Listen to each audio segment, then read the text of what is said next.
dark side. Light this bitch up.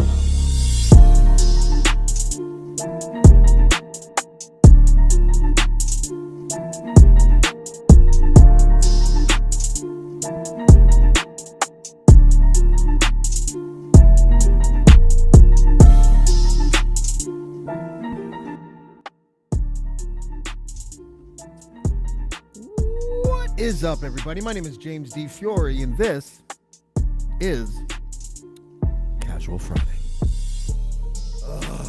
What a week. I'm going to get rid of this intro music because I'm not really caring to try to speak on point, which is what I try to do sometimes. This week was crazy. First of all, I made a rapper cry this week on my podcast yesterday, and I'm not making fun of Peter Jackson at all. The reason why I'm bringing that up is A, don't often see that, and B, it was one of the realest interviews I've ever seen any rapper do, and I'm kind of proud of it. But as usual, when something like that happens, it's never really this guy that does it. It's that guy that does it. The best, you know, what the craziest thing about interviewing people and like semi-famous people to famous people and everything in between is that the best interviews are the ones where they do all the heavy lifting and you just let them do it. So that was dope. Let's bring in my co-host from the Eager Beaver podcast. His name is Douglas. And hi, Douglas. How are you today, sir? I'm a little mixed today. My face looks happy, stuff like that, but it's been a tough few days, my friend. So tell me about it. What happened? What happened, Douglas? Do I need to kill anyone? No. Let me kill somebody? No. Just one? We should all get one gimme, right? Like, you know, instead of the purge, we should all just be allowed to murder one person. And, one person? Just one. Just one. I don't know if I'd have it in me. No one's going to miss my stepmother. It'll be fine. No, it's been a weird week. It's been a week of a weird juju. The play in which I'm cast over 2 successive nights, the director and the stage manager both had car issues.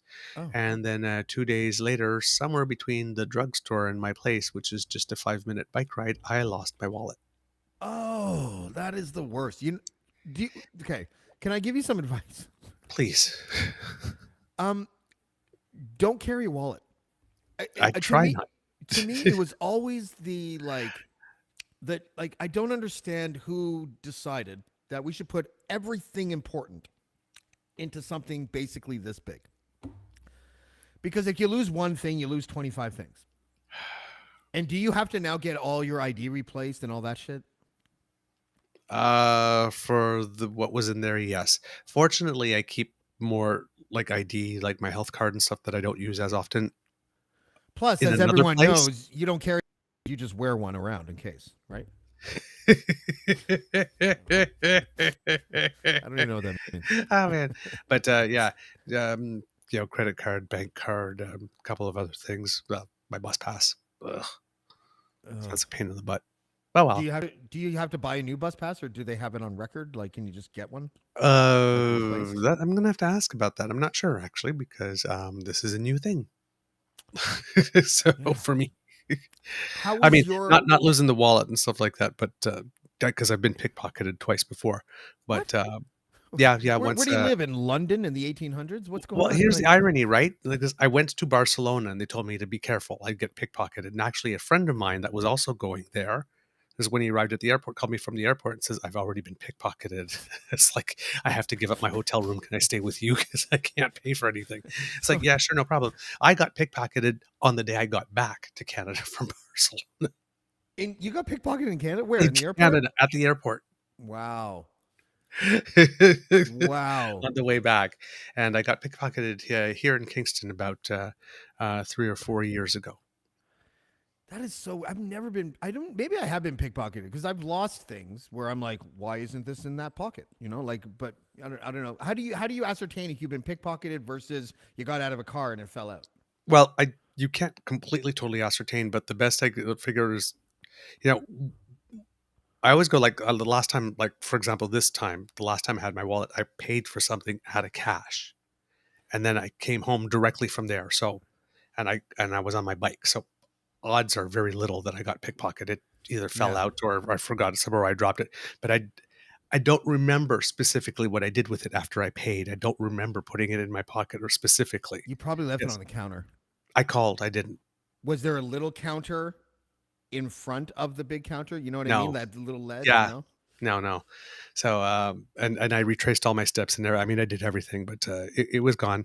Nobody had used my cards yet. Oh. Which was interesting. That made me think that maybe I had misplaced it somewhere. But I've looked in everything that I was wearing, that I carried, everything that day. It has just vanished. So, Pickpocketers are ballsy. but pickpocket. So normally I remember when I'm doing something with, but like if I remember it distinctly, having put it in my pocket and whatnot, and then it's gone, then I assume pickpocket. But if I'm saying, oh, I don't really remember having put it, then I probably lost it. Yeah, I lost my stepmother, who I believe has the record for most heinous acts ever by a stepmother. She once, her demon seed, John Paul. Excuse me. So my opa was moving to Holland, right? Okay. Oh, just wait. The shit doesn't fall far from the hole in that family. Let me tell you. Oh, okay. Right? Like, Okay. yeah. But my opa moved to Holland, and he was like 80 at the time, so we weren't sure if we were ever really going to see him again. So he gave his grandkids each $1,000, right? And I Right. think I was 18, and so, like the smart person I was, I called my buddy and I'm like, let's go to Toronto and spend all of this money, right? Like, let's just do that. We lived in Whitby, and so I put it in my wallet, right? And I was mucking around the house or whatever, and I was about to get. This is when I had a driver's license. I had a driver's license from 16 to 24, and then I just let it expire, and I haven't looked back, right? Yep. So I get into the car with my buddy. We go up my court, and then I'm like, oh, I forgot my wallet, and turn around and come back. We were gone for maybe 71 seconds. Mm-hmm. Walk into the kitchen. I knew exactly where I left it. It's gone, and so is my stepbrother. Oh. And I'm like, I know this kid fucking took it. I just know he did. And then, long story short, I found out years later from his friend who also got something stolen from him by that guy. He's like, oh, yeah, by the way, he did come to my house that day, and he had your wallet, and he laughed as he burned your ID with a lighter and then spent your money on drugs. And I was just like, give me money. That's what I told him. I'm like, you're an accomplice. Give me my fucking money. Right? We're in Union Station like years and years later. And he's like, why do I owe you money? I'm like, you just recanted the story. Why didn't you return my money? What did you guys get with that money? He's like, cocaine. I'm like, give me my money or give me cocaine. Like, I was so angry. I never stopped. I'm still angry about that shit. Like, I'm just, that was sentimental money I would have spent at the strip bar. I'm just kidding. I don't go to Bitch strip bars. better have my money. That's right. Speaking of, no, I'm just kidding. Oh. No, I'm talking about myself. At least that's the story I'm going with now. Okay. I had one of the craziest, like first of all, I'm not a big Facebook fan anymore, right? I don't really Okay. get involved in any conversations anymore, like hardly ever. I might stop by for a one-liner and then keep scrolling, and and then I'll turn off notifications half the time, and I don't really care. Kenny Robinson, you know who he is, the comedian? No, I don't. Oh, he's dope. He's a great Canadian comedian. Black dude. Just did the who was it that got honored? The Yuck Yucks guy, Mark Breslin? Yes, Mark Breslin? He got honored like last year, and Spenny was there. Our pal Spenny. Yeah. Went there, and Kenny Robinson was one of the headliners. So he has some thread. You know what? I'm not gonna like spoil the story because I don't know if I have the better recall than the person that I met on that thread. And her name is, and we were complete strangers as of like 3 days ago, but now we're not. And her name is Jenny. Great. Jenny. Hi. How are you? Wait. Jetty Greg? Great. Jenny Gray. Oh, Gray. Okay. Like Jennifer, like Dirty Dancing Jennifer Gray. Okay. That's right. And But my there's a name porn was star Jenny. named Jenny Gray as well. Just so Oh. I'm just okay. saying.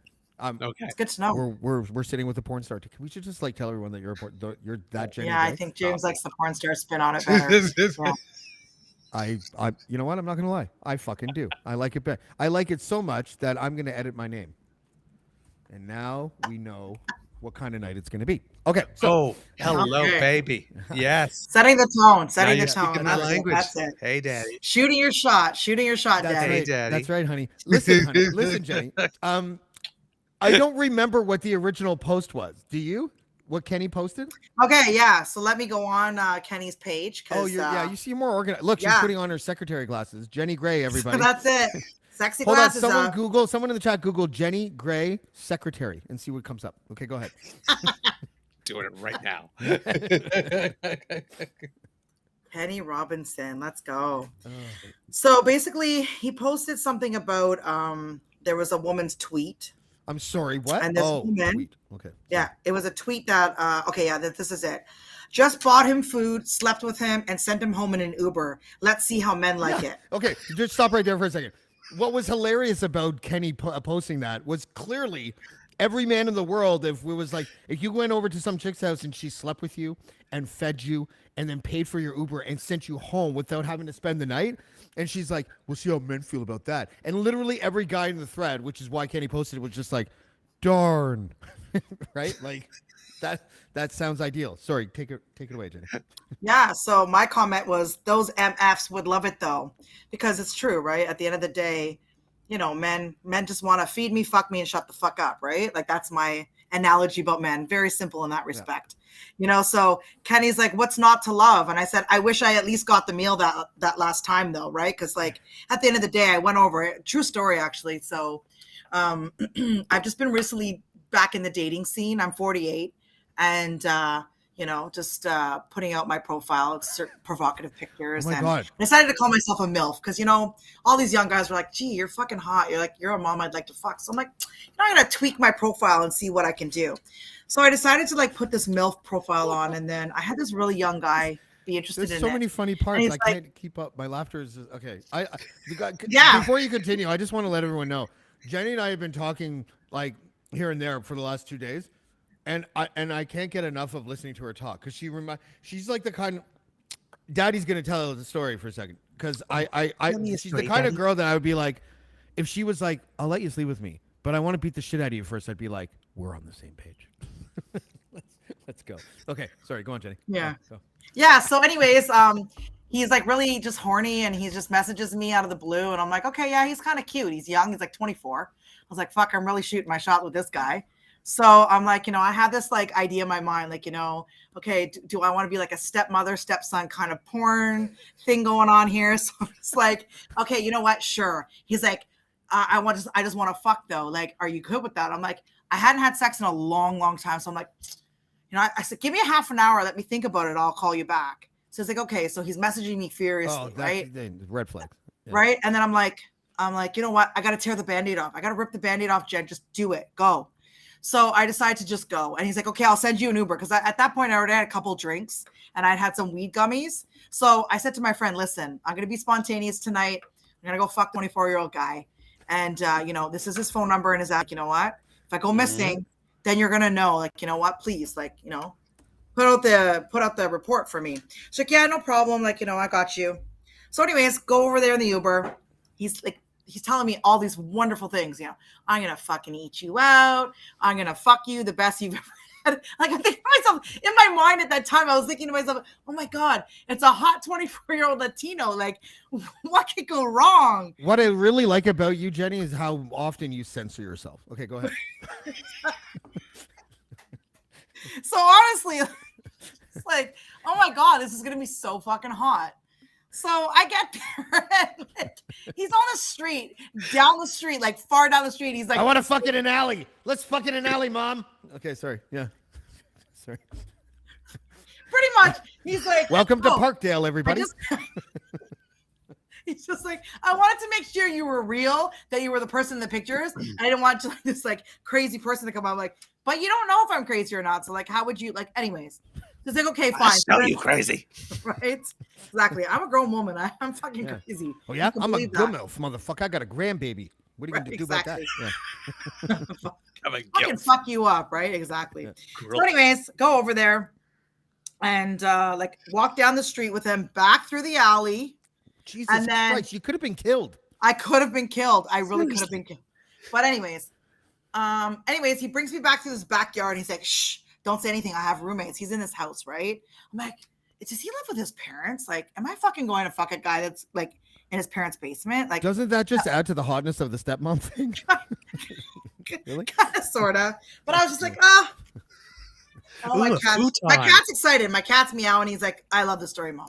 Anyways, so we go up the stairs and like, he's like, shh, don't say anything. Like, we got to be really quiet. I'm like, well, I'm loud when I fuck. Like, I scream. Like, I talk. I'm a loud person. Like, you can't censor this. Like, I'm a MILF. I'm an older woman. Like, we got again, Jenny, never to the point. Go ahead, Jenny. Yeah, Beaver, he's getting excited. What Beaver? You're moving your arms around. Are you excited about the next part of the story?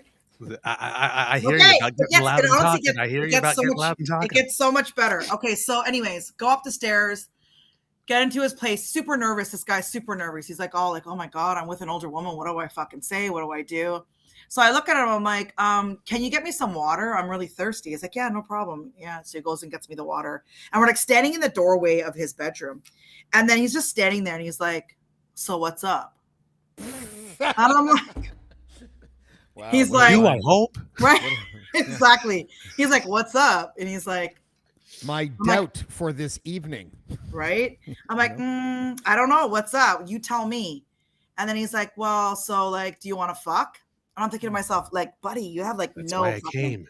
no, right? No fucking swag at all. No like came to charm, come. no nothing. It's kind of gross actually. But you know what? I said to myself, fuck this guy, man. So I take him by the shirt and I just pull him in, right? Real quick. Wait. When you say that, you didn't be like, forget this guy. You literally meant what you said No. in your head. I thought to myself, I gotta take sex with this person.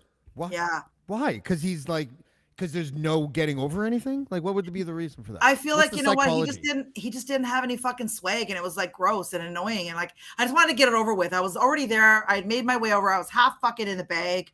I was like, I'm horny. I'm hot. I just want to fuck. Right. So he did send me a dick pic. So like, I mean, he had a good sized dick. So I was like, okay, at least I'm going to get a good sized dick out of this whole thing. Although like, I mean, when I got there, the vibes weren't really like super hot. Again, I'm really struggling trying to figure out what you're saying here. Yeah, you know, I got to be to the point because, like, you know what? I'm working on my own podcast, you know, and that podcast is like a part of like this whole idea of like women in their 40s and like the dating scene and like just getting back out there and like being honest and upfront and like, you know, telling men what you want. So I pull him in and we start kissing. He's not a bad kisser. And so I'm like, okay, you know what? Throw him on the bed. And I just pulled off his pants, pulled his shirt off. Just like, let's get to the point. Like, But you just threw me across the room, lady. Like pretty much. Like, I think he was a little bit taken aback. He was just like, and it was a choke slam, for Christ's sakes. Why did you choke slam me? Okay. Yeah, it was a body slam, pretty much of sorts. And so, like, I think I was even fucking like, what the fuck am I doing? Like, who is this person? Because remember, I hadn't had sex in 8 years, guys. 8 fucking years. Oh, okay. Yeah. Sorry, I'm not laughing at the 8 years, but like. Now the context is like, oh, she hasn't fucked in 8 years. Okay, pretty much. Any so Wilbur will do, right? Exactly. I was hot and horny, and he was gonna get it. I was gonna go. I was like, ah! And then he was gonna, and then in 8 years he's gonna be like, and then I never had sex again. It was like Rocky 3. I must break you. Oh, by the way, anytime someone mentions a reference that includes a hot, older, short-haired woman, I have to point it out. And Dolph Lundgren's wife in that was hot as fuck. Go on. Okay. Yeah. Okay. So, anyways, getting on to the fucking meat of the story. You know, he's showing me all these fancy moves, right? He's twisting my legs this way and that way, and he's telling me this and that. And I'm like, you know what? Fancy moves. I said to him, you know what? Just shut up. Don't talk. I don't like when guys talk when I'm fucking them. I'll do all the talking and you just need to do the listening. She's like, oh, okay. So it's just like any other time with a woman. Pretty much. If you're in the bedroom with me, you need to listen. And that's the most important aspect of this whole position, right? So like, I mean, Jenny, I'm the type of not woman, a fan of dating deaf people, but go on. No, definitely not. I need the fucking, I don't even know what I'd have to do. Well, it's all you need to do is this and this. Like, that's the only two fucking signs. That's a sign. Right? That's a legit sign. That's a sign, right? Kind of linguist and fucking. That's right. I'm sure that's a sign for jerk. We're going to get the whole network canceled by the end of this night. I see like having sex with like a headlamp on because you can't read lips in the dark. I don't have sex in the dark, by the way. Are you calling her vagina a cave? What the fuck? No, dude? I like sex in the light. I like to see everything. I'm a visual person, so Yeah, me too. anyways, I like to instruct men. I like to, especially because they're younger, I like to tell them to stop, redirect, do this, do that, do this. That sounds really romantic. It does totally, but they want that. Like that's the kind of fucking instruction that they want. Like I'm very clear now. I'm just saying now. That was my first one. You'd be arrested for saying that in certain places if you were a man. I just want to possibly, I just want these bitches to follow my fucking instructions. They're young and they're stupid and they gotta listen to what I say. Like no guy. It's not that bad. It's not Young, that bad. I'm like, dumb, I'm good. and I'm a really good. I'm a good cheerleader, so to speak, right? But when you're not doing what you need to do, then I'm going to redirect you, right? Yeah, so you with sound that pretty being casual said, about the whole thing. Yeah, and I told him, I'm like, listen, like, you know what? You're not doing it for me. You're not really giving me what I want. So it's kind of disappointing. He just kind of like stopped and looked at me, and I was like, wow. you know, I'm just being honest. And then he broke into it. Yo, tell me what you want, what you really, really want. I fucking wish. Before you go on, that sentence that you just slipped in, I'm going to challenge that because what happened there is that guy thought, and he might have been wrong, that he was being sort of a stud for this MILF, right? So he's almost in a confident place. And you said to him, what did you say? I said, like, you're not fucking doing it for me. Like, it's not getting me out. Like, you're just not. Saying that, borderline questionable. But what you said after that was what I thought was hilarious, which is like, what? It was just the truth. You can't. It's, like it's not mean if it's true.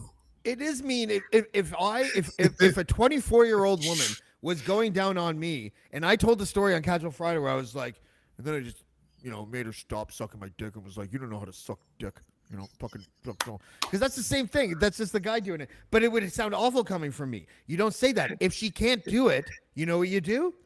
You just stop. You fuck. Okay, yeah, that's right. Exactly. And if this guy's not doing it, you know what you do? You fake an orgasm. No. Fuck that. No, this is the thing about my podcast that I need to be real about. We as women have done that for too fucking long, and we need to just stop. We need to be honest. I need to train these young guys not to believe everything that we say as women, because you know what? Shouldn't a hand job be compulsory in those situations? Is it wrong that I wish that was an option for me every now and then? I would have loved to have faked an orgasm a couple of times. Right? I faked orgasms. Right? I faked an orgasm in a shower. That's the thing, though, guys. Like that, and I used to fake orgasms with condoms because I couldn't come with a condom on. So I used to fake orgasms all the time with the condom on. Yeah. I was really ultimately, you know what? I was like Glenn Close with that shit. Like I was, Oh yeah, like it was an experience. At the end of the day, like, you know what, like, I told him basically, like, I pretty much stopped it. Like, I mean, before I let him come. I didn't come, unfortunately. Like, it was a really disappointing thing. He didn't do anything that he promised he was going to do. And I was just like, yeah, I was done with the whole thing. And then he's on his phone. Like, so he literally comes and then he gets out of his bed and he's like this. I'm like, what's up? I'm ordering you an Uber. Oh my God, it's just circled back to the Kenny Robinson thread. Well done. Yeah. So I was like, okay, wow. Go to I Kenny. This is how casual sex is nowadays. Like, I was born in the 1900s, so I'm not sure, right? Like, the fuck is going on here? Right?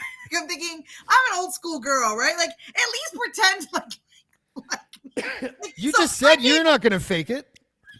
Exactly. I'm giving him the truth. He's giving me the truth, right? So I was like, that's true. You didn't even fucking give me a snack. Like, actually, hold on a second. I forgot that moments earlier you were like, "You're not a good fuck," and then when he came, he did this to you, and now I'm just like, "Right on, brother.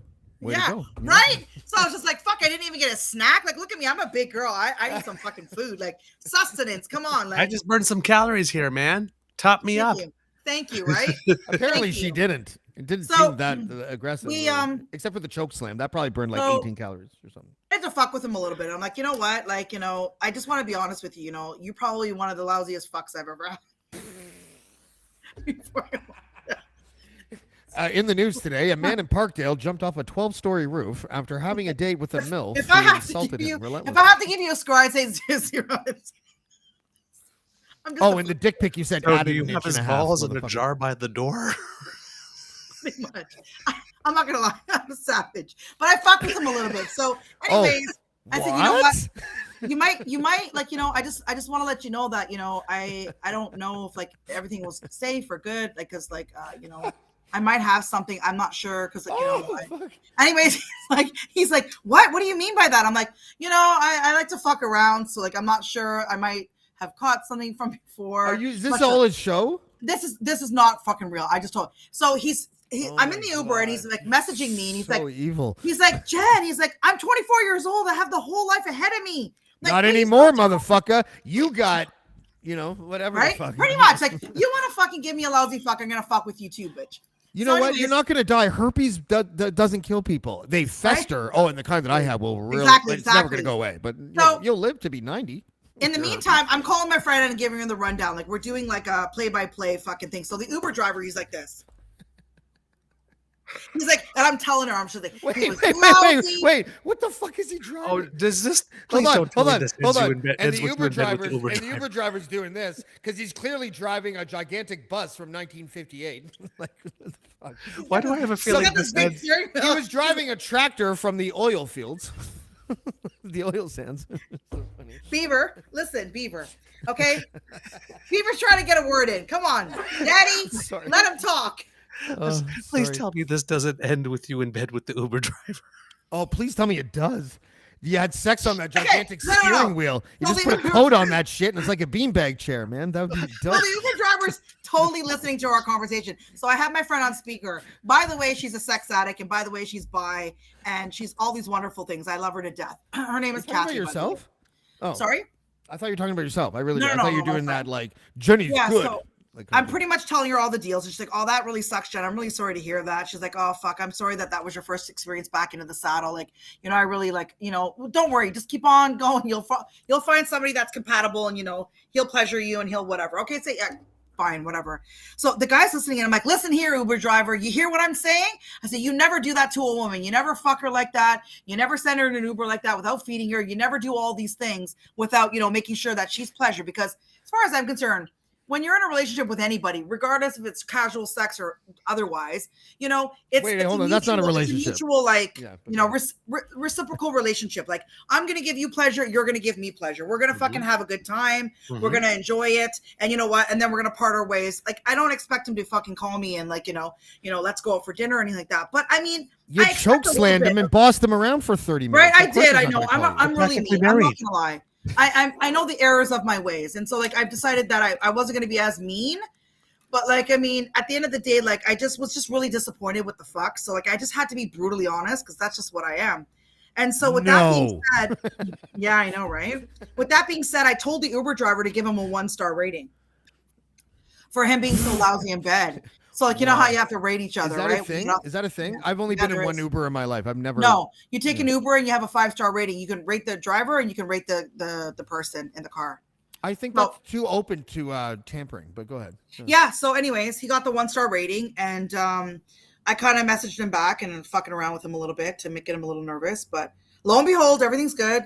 Came back, everything's good. But okay, I learned from that. Back. Yeah, go ahead. The Uber drive is really important, right? Like, I mean, I don't mind to be Ubered somewhere, but I want somebody to be intentional and mindful about like, the whole process and like not being so fucking, I mean, I'm not expecting a lot, I guess. It's not like, he's my boyfriend or anything like that, but like be a little bit, decent, be a decent human being, right? At the end of the day, we're exchanging fucking, fluids, pleasantries, whatever. I'm sucking your dick, you're sucking my pussy, whatever, right? Like, wait, are we talking about the Uber driver or are we talking about the kid? We're talking about the kid. Talking about the 24-year-old at this point. Yeah. So like, I learned a lot and like, you know what? Hey, I've got my regular guy now. You know what I mean? Like out of all of this, and this is probably why I'm glowing right now. Just before we, that I signed on, I just, was able to have a few orgasms. So like, I mean, I'm feeling good right now. Like I'm feeling happy. Like were you by yourself? No, my FWB came over. My FWB, my friends with benefits guy came over. Oh, okay. Yeah. Okay. Does he know about Daddy? What? We did our thing and he's respectful though. Like, I mean, he's reciprocal. Like he does what he needs to do. I do what I need to do. It's super chill. We call each other when we want it. And that's the kind of situation you want. Jenny, one thing is clear. Sex with you is clearly like very romantic. Yeah.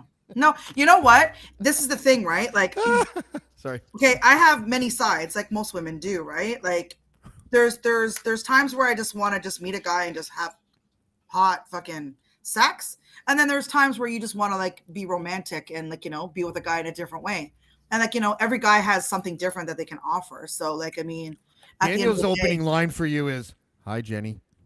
day, Daniel.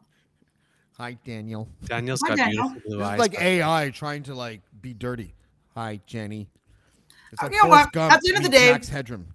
The truth of the matter, guys, is that it's been a long time, like I told you, since I had sex, and I No, really it was just the wanted other to night kind with of the like 24-year-old. When was see. that? I just wanted to see what I liked. I wanted to see what was going on. I wanted to see like what kind of shit's going on out there. Like what's Can the I scene like? can I give you some advice, Jenny? Please do. Yes, You Daddy. said you were 48, right? Yeah. Sorry, did you say yes, Daddy? Because I appreciate that. Yes, Yes, That that's is what my she name said, tonight. Daddy. Right. Don't do that. And I'll tell you why.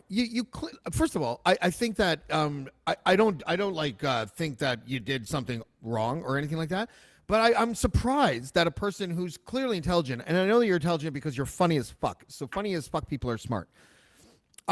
Maybe this story is intended to be funny and it's a little embellished, but even if it isn't, and especially if it isn't, you knew from the second that he was giving you bullshit lines on Messenger or whatever the fuck, that he was going to be stupid, right? He's True. 24. He's Yeah. basically a baby, right? Like, He is. we're all in our 40s or whatever, right? Like I'm 46. I'll be 47 in 2 months. You're 48. Douglas, you look the best, but I think you're 50, right? You're 49. I'm going to be 50 in exactly 1 week. 1 Oh. week. Congratulations, half centurion. Like it's, Thank you. and that's fine. A 24-year-old to me literally looks like Bambi, boy or girl. It's Yeah. Bambi, and I ain't fucking Bambi. Bambi's been through enough shit, like I wouldn't fuck Bambi when I was Bambi. right. I didn't masturbate when I was Bambi because that's how much I don't want to fuck Bambi, right? But I'm just Yeah. saying. You know what? But you knew that, and if you're gonna get your one out of the way for the first time in 8 years, you don't choose Bambi. You choose Bluto. You choose fucking like Jaws. You choose like Aquaman. You don't choose Bambi. What are you doing? Like, I know. Fuck. It's the first pancake thing. It's the first pancake thing. I don't know how pancakes got involved after Aquaman, but go ahead. The first pancake is never the best one because It's true. the pan is always right. see, You you're just have to understanding. test pancake. You I throw that don't- I away. don't You need- that one to the dog, and then Yeah, I disagree on that, and the reason why is because, you know why why that analogy works? Because Why? people make decisions like Jenny made, but Jenny could have made a different decision. She could have got Aquaman. Okay. Using this the is same true. parameters and everything. But it was. I have access. Aquaman now. I do have Aquaman. Like, I mean, I do have, like, I mean, literally, I could show you my bedspread right now. It's like fucking like soaking wet. So at the Is end it of the like day, a the Jackson reality is Pollock that painting? Is that what you you're trying have- to say, Jenny? Right? Yeah, exactly. You have to go through many, like not many, like a few. You have to go through a few, to get to the Aquaman. It's like you have to not all kiss. the You have to Aquamans. kiss 1,000 frogs to get it to meet an Aquaman.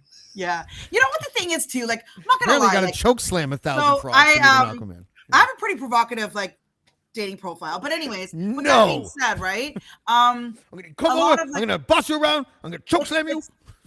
It's at the end of the day, it's like it's a fucking ego thing, right? At the end of the day, it's like I'm 48 and like 20-something-year-olds want me, and like to me, it's like, oh, it's pretty hot, and I like to watch porn, and my porn preference is milfs fucking young guys, and so for me, it's a fantasy. At the end of the day, it's like reliving and recreating a fantasy for myself, and so to be completely honest, like it's like you said, it's getting old, it's getting tired. Like these guys don't really have anything to offer. And like that's the truth because they're fucking young. Like they don't have experience. So like I actually ended up going on a date with an older guy. Let me tell you, like, that was a good one because, again, he's older, he's 39 and he knew exactly what he wanted to do and how to do it. And like, it was really, a good kind of, it was a good thing.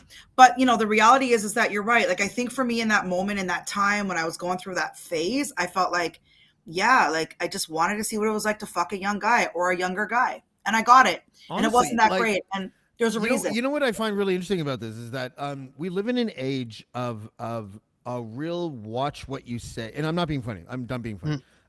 In a real watch what you say culture where like all of our socials like IG and stuff are like a glossy version of how we see ourselves in the Matrix rather than who we really are or whatever. And you never get to hear women shoot from the hip. What we're seeing right now isn't even rare. Jenny, you are sounding exactly like the conversations that I've heard women have with each other when they can't. That's it. When they know that a man can't hear, except me, because I'm short and I can duck and I know where the window's open and I want to see what girls say when we're not around. And let me tell you something. It was frightening. It was, it's like, but now that I'm older, I realize all it really is giving men and women more in common with each other. And if we could harness that shit between couples, like if you met a guy that was like you and like just right to the point, like, and exactly what you mean. I know exactly what you mean. I choke slam that. I get that. I've been choke slammed by girls, like, you know, and you're all like, you know, but you're funny about it and everything. Like that, those people get it, right? Those are the ones that get it. There's no game there, you know, and in a good way. The game, it almost comes off as like satire when people like that are really transparent, honest, and outspoken. Yeah. I mean, maybe your game is like maybe not you, but the royal you, people that are like that. Because I think I'm like that too. Like I'm just sort of like, I don't really have, my game is that I like to make fun of people with game, I guess. Right? Something like that. Because it doesn't, it's a lie. It's fucking advertising. It's making your beaver tail look this big. And then when you get it, it's only that big, right? Like I find the internet, has like, we always talk about malware being the virus. The viruses on the internet are online dating and social media. Like honestly, we're creating a fucking like generation, probably the second generation already, of people that don't know how to be human beings with other human beings anymore. And that's what I realized. And you know, it goes back to this like idea of like when I was like, I'm a shelter worker, so I work with like homeless and I work with like, you know, I'm just a real person. Always have been, always will be. But I work with like marginalized people. I work with people on the streets. I work with people that are, you know, coming out of prison, like all kinds of shit's happening. So I gotta be 100% all the time or they're sniffing me out and they're fucking like roasting me, right? So I can't be like that. You know what I mean? Like I can be compassionate, but what I'm saying is like, the truth of the matter is like, there's no point. And like, I feel like, you know, I'm real with my coworkers. They're all like in their 20s and they look up to me and they're like, you know what, like you're like a mother figure to us or like an auntie. You're always just speaking realness. And, you know, you've given us hope because I guess in society, what it comes down to is like women are fed this fucking lie that, you know what, once you hit 40, there's no fucking sex. You've turned into this old fucking snatch, cunt, whatever. And like, you know, it's all dried up and, you know, like women aren't desirable and you're not sexy and all of these things. And you know what? They're like, the fact that you're getting these hot guys, you're fucking them. These stories are amazing. It's just like it ignites this belief in ourselves that women can actually enjoy sex and have sex. I'm the horniest. I am the hottest. I am the most confident that I've ever been in my life. How are you not a rapper?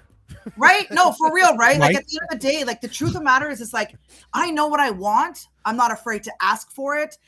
You know, I'm horny all the time. Like that's all I think about. So now I know what it's like to be a young guy. Like, I mean, I'm in like premenopause, I guess you could say. So like my testosterone is like just like next level. And I'm just like, yeah. And it's just like, I said, you know what? I got to create a podcast. We got to talk about this, the real shit. And so I decided with my friends that I'm going to call it POP. And the acronym. Daddy? Oh, like daddy. Right? Yeah. Power of the pussy. At the end of the day, dating in your that. 40s. Power of the pussy. You know, we need to know, we need to like be able to like articulate what we want, how we want it. And, you know, but being respectful. Like, I mean, truthfully, like a part of this is like, you know, for jokes and fun and whatever. And like, I mean, I really do like to, you know, be dominant in the bedroom. I like to tell men what to do and they seem to like it. I actually have another really funny story. Well, it's not a funny story. It's a really hold on. You tell Aquaman what to do? Really?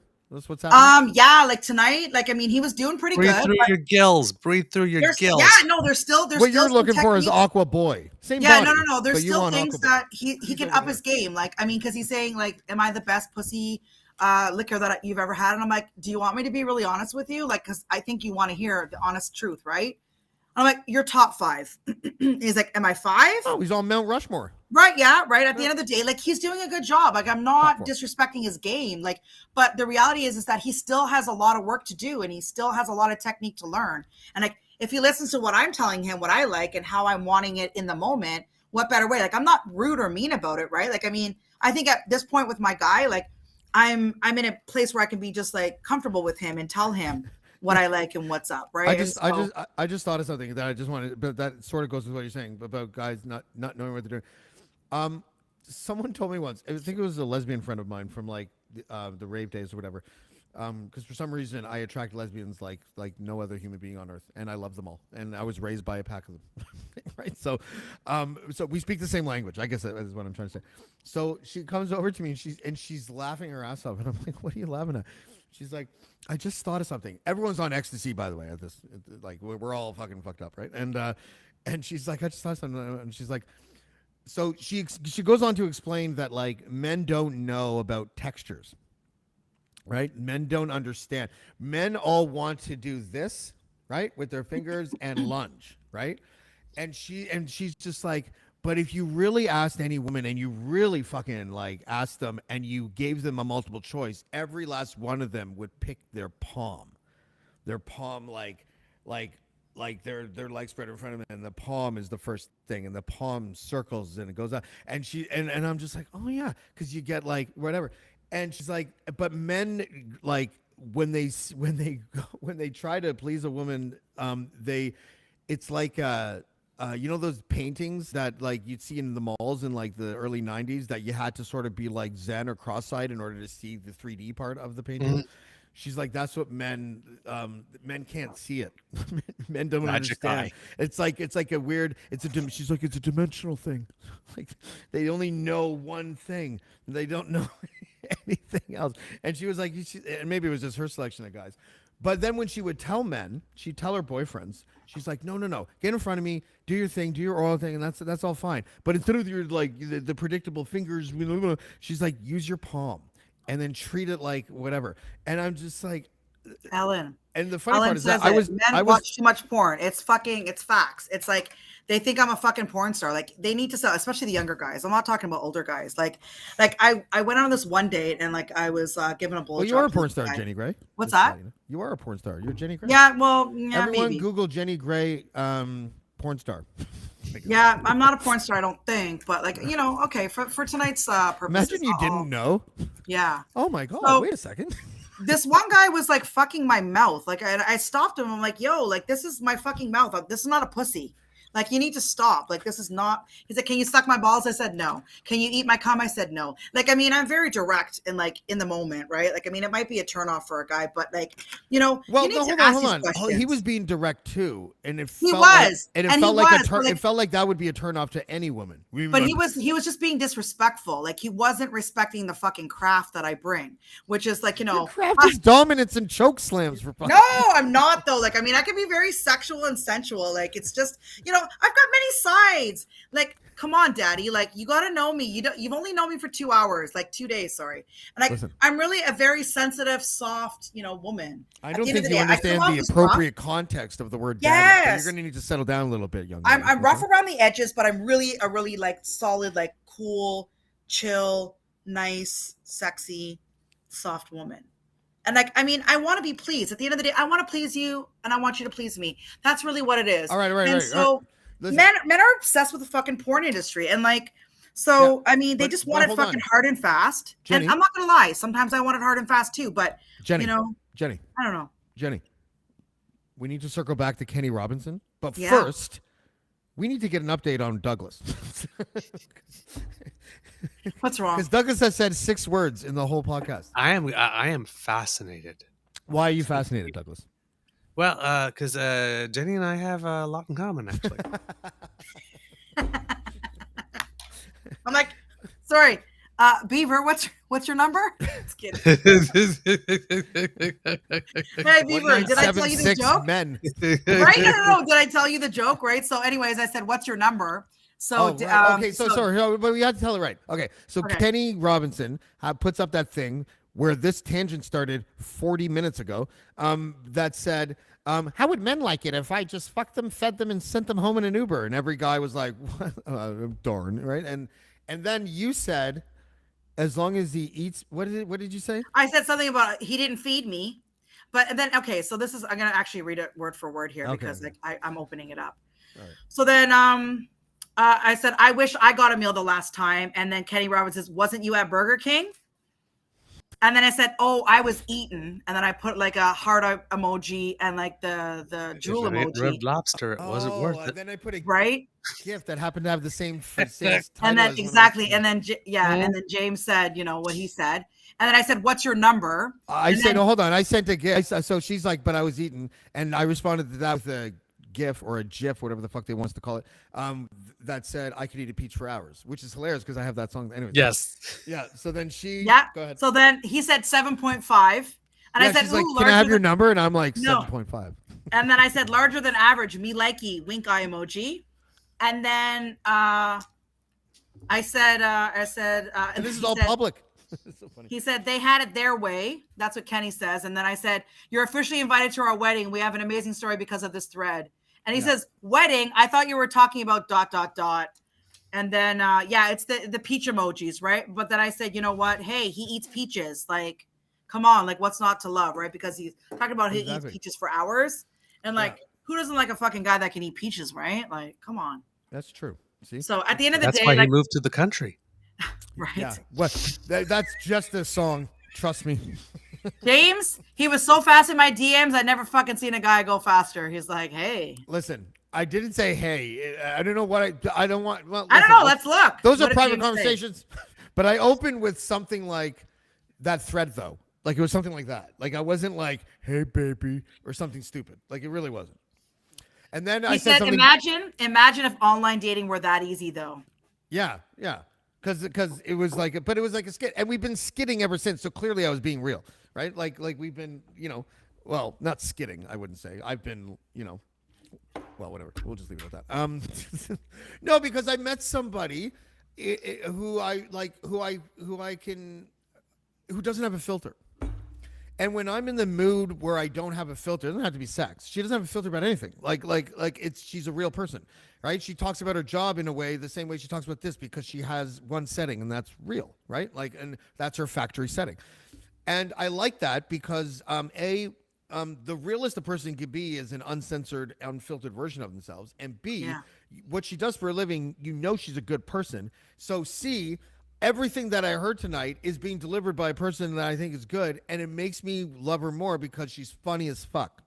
Yeah. And so I think that Jenny, you should do what you told me that you were going to do, and I was like, obviously, which is like you are a comedian in waiting. I'm not kidding. Like, and you just got to be yourself. Like you have the easiest job, I think, in a sense, because if you go and you start doing shows and stuff like that. I know the life cycle of a comedian. People like to say is like, well, you got to do at least 5 to 8 years before you even understand what's good. I don't know if that's true anymore. I think that like there's certain people, and I think you're one of them, where if you could do what you just did on this podcast and translate that to a live show, it doesn't have to be bit form and comedian like. You could just do what you're doing and tell stories, and it would be hilarious. And wow, what like you don't have a filter, and I love that. How many women do you meet with no filter but like can deliver?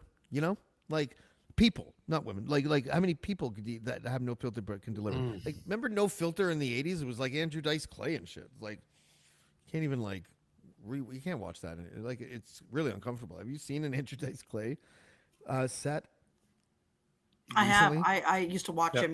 Yeah, for sure. Yeah, watched him back in the day when I was like 12 or 13 or something, and then now it's like I watch it and I was like, holy shit! Like Jesus Christ, this is awful. Really clanny. So no, like I think like. Oh, this will be fun. Hold on, universes are about to collide, everybody. What's that? Paul's here. Paul Atkinson. Wait a minute. The second half of the. Let me look on. Let me turn on my glass and see if this guy's. You're cute. gonna like this. Okay. He sells oats on the side of the highway. He's giving the fucking the beard like the What did I miss? I've been watching the hockey game. Yeah, there go the panties. There go the panty slide. That's the Barry White. That's the Barry White fucking voice. There go. Really got it together, baby. We're just, really got Douglas, it together. just let it happen. Let's just let this happen. Go ahead. Let's Paul just let and this Jenny. happen. Yeah. This is about to be the Paul and Jenny show, and I'm here for all of it. So go ahead. Why? What did I miss? I was watching the hockey game. It just went to overtime. Okay. Jenny? Probably more exciting than this. I'm a couple of seconds behind. I just saw the goal that sent it to overtime. Yeah. Why did the Leafs lose? No. It's going to overtime. 4 minutes and 20 seconds. 26 left in the third. They tied it up at 2-2, but apparently it's going to overtime. It's really going to suck when they actually lose in overtime. Fuck. Yeah, I think they will, to be honest with you. I don't know. And you know what? That'll probably make them win. I will. You know why I don't gamble? I've never won. I'm so unlucky that one time I went to a casino with a buddy. We were in like Brooklyn, Ontario, or something like that. Oh yeah. And we went in. I had like $360 or something like that. He didn't have shit, right? And we walked in, and there's one of these wheels that have 100 spaces on it, and one space has 5 stars or whatever it is. And if you get that, you get 100 times whatever you put down on the table. Okay, so he walks in, and the guy is like, 1 minute or something like that, right? And he looks at me and he pulls me in really close. Now, if I may segue for 1 second, his parents are gambling addicts, okay, who won like $400,000 once, like on a scratch ticket, like years before that, gambled it away immediately, and been gambling ever since, chasing that fucking dragon, right? And so that guy, the spawn of that guy, pulls me close and is like, put it all on the 5 stars right now, everything you got. And I'm like, are you fucking kidding me? Spawn of 2 gambling addicts, really? That's what you want me to do? No more bets. 5 stars. Whatever 100 times 360 is what I would have won. What is that? 33,000? 36,000. 36,000, whatever. Oh. It is. Yeah, 36,000. Yeah. And he was all mad at me. I'm like, what the fuck? How many people out of 100 would be like, yes, spawn of gambling addicts? I will definitely spend all my money on the wheel, and you have no money. And what could possibly go wrong? That could have been like in a scene of Avenue Q. It's like, we're the bad ideas bears. This is your rent money. You should buy beer. Okay, I'll buy a 6-pack. No, you should buy a 2-for because it costs less per cat. Yay! Yeah, no. It was weird, but it was a weird thing because, like, think about that. Think about how fucking weird. I don't even know how to dismiss that as like he just got lucky. I feel like I fucked up. You know what I mean? That came from somewhere. It's like, listen, I just gotta say, you need to. It's like, the would've Lord been tell me. That would have been a Tell life me for you to changer. put that. That would have been a life changer. I would have given. I would have broken off the guy like $5,000, whatever it is. Right? It was my money. I don't give. Like, right? And trust me, he's the son of gambling addicts. He has no future. Oh my God, shit, he's dead. Fuck. He is. Well, that kind of proves my point. Sorry, but like, anyways, rest in peace, Chris Palmer. Sorry. That's a twist. But no, but see I that forgot. coming. I'm sorry, I forgot that he had passed away. He passed away like 10 years ago, and I hadn't seen him for like 15 years before that. But anyways, yeah, Wow. that is a dark turn. I'm sorry, but point being, you don't give that guy all your money for a chance, 1 chance in 100. Yeah. But then if you win, I don't know, man. You know, like you needed to be a wizard to figure that shit out in the moment. You know, like where you could see the future, like Hermione in that Harry Potter fucking movie. Put it all on black. She didn't do the right thing with that. She studied. Fucking get yourself a sports almanac. What are you doing? That's what you got to do in those moments. Does anyone know what I'm talking about? Not really. Hermione Granger in the Harry Potter movie where she has that charm that she wears around her neck. Yeah. When she goes like this, she can go back in time so she can take extra classes. Remember? Yeah. Take Never extra seen it. classes. I remember that. Yeah. Well, you don't need to know about it to know that it's like the nerdiest thing of all time. You have a time machine and it's just a little necklace. Go back to study? Come on. Why is no one saying anything? I don't know it. I've never seen. I don't Harry say Potter. anything because I was I've never that read kid. it. You were that kid?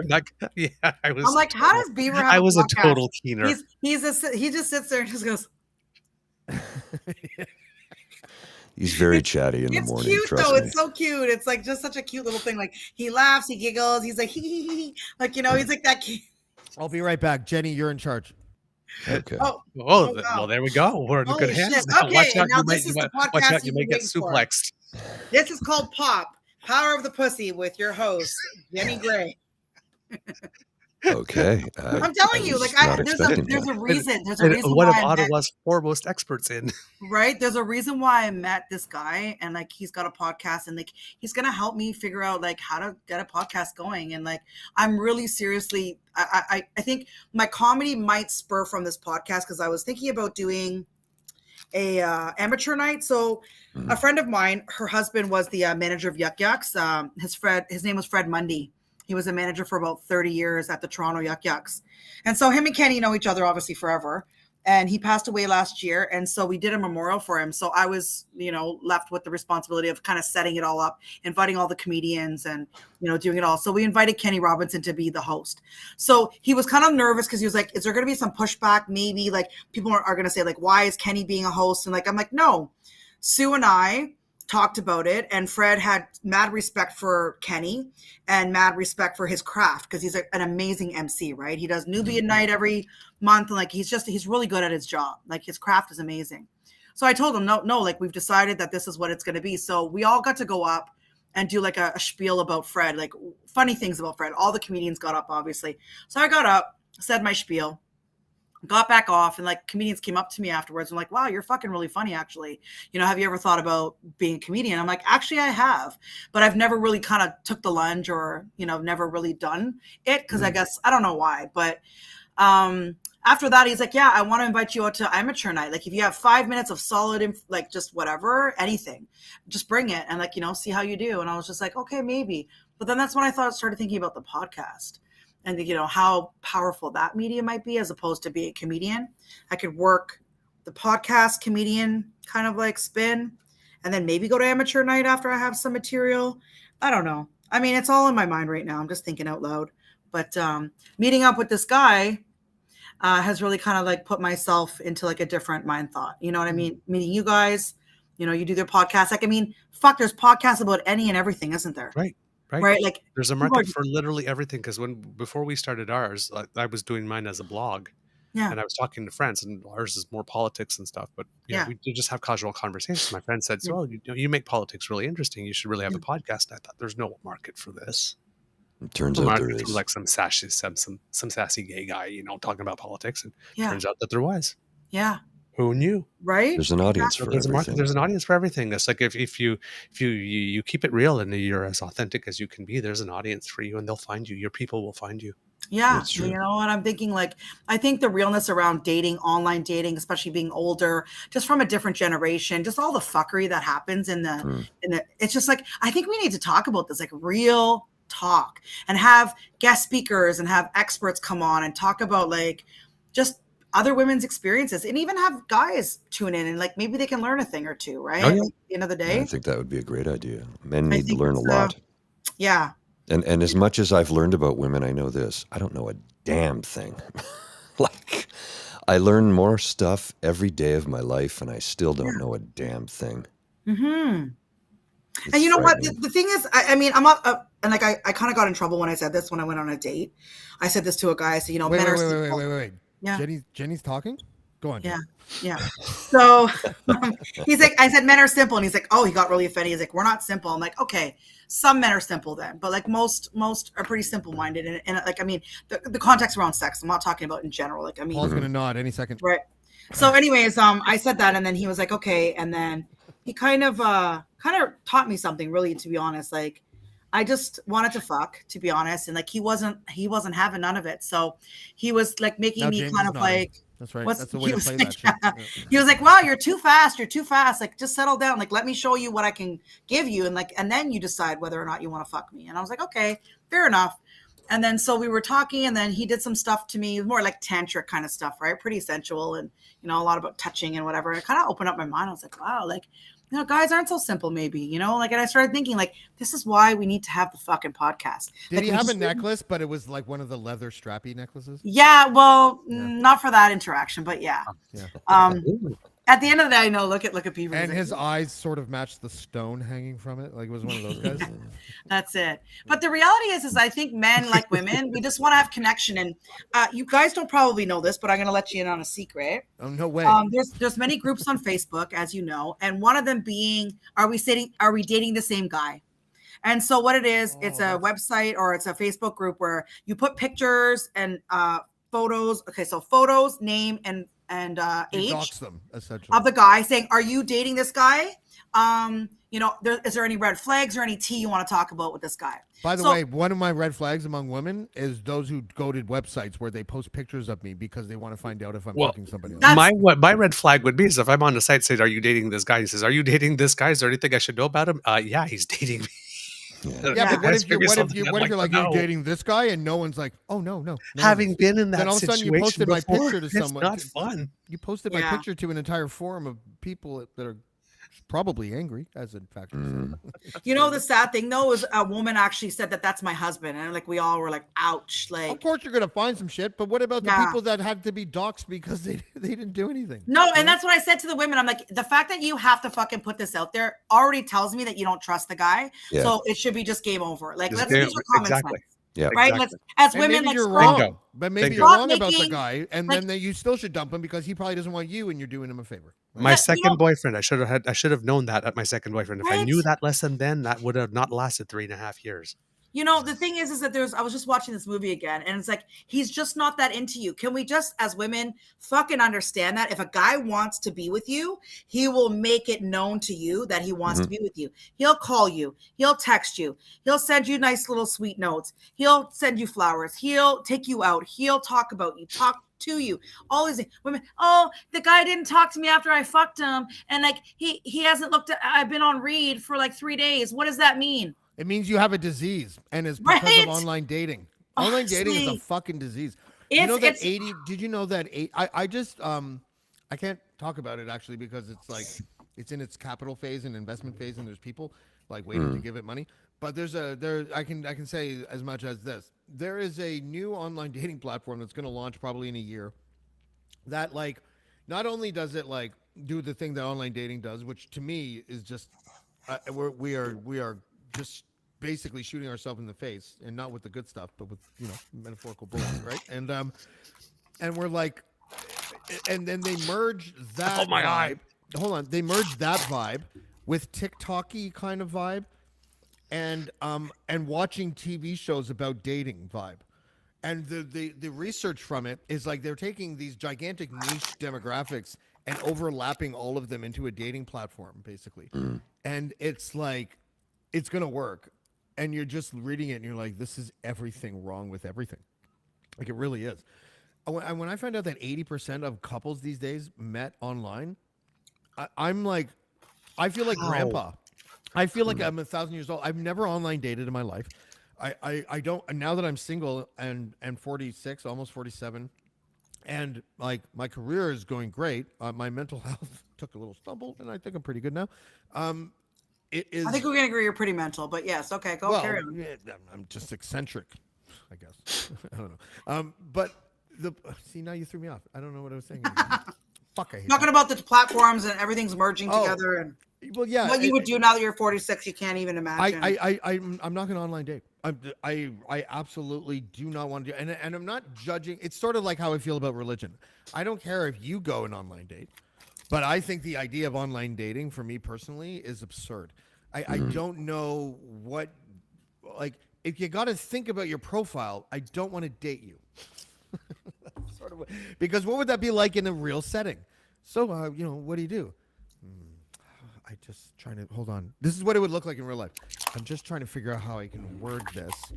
I started off as retract that. I don't want to delete. Like, just no one's being real. It is the most, like, human beings are natural liars, and we're just like, well, if you want to know what we're gonna I'm do, not a fucking liar. I take offense to that statement. human beings are natural liars, right? Yeah. I know Paul is also apparently incapable of lying, but like, let's just say as a general rule, human beings are really like, we're not as honest as we think we are. Let's put it that way. And then we make the most important aspect of many of our lives, which is like relationships with a companion or a partner or whatever that we want to grow old with or have kids with or whatever. Like, that is basically like the most important thing, like, decision that you can make, because you're going to procreate and you're going to either have like really good kids or really pieces of shit kids. Like, you got to fucking think about this shit, right? And then we put all of that responsibility in the hand of the people that gave us social media and fucking like dating game shows and algorithm mathematicians and people like that. And it's people like, oh, it's so convenient in a modern world. Grocery Gateway is convenient. Okay, that's convenient.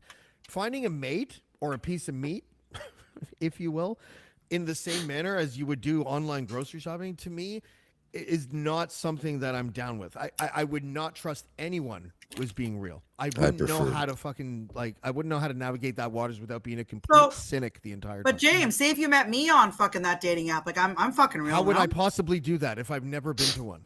Well, like I mean, we met on Facebook, right? So at the end of the day, it's kind of like a fucking dating app, We really. were joking around about like we were joking around on a comedian thread, and now we're on a podcast. Like I didn't like drive from Killaloe to go and fuck you, and like, do you want me to do it like this, Master? But- You're choke slamming me and shit. You Like, you I'm not want doing to that. drive? You want to drive to Toronto and fuck me though, right?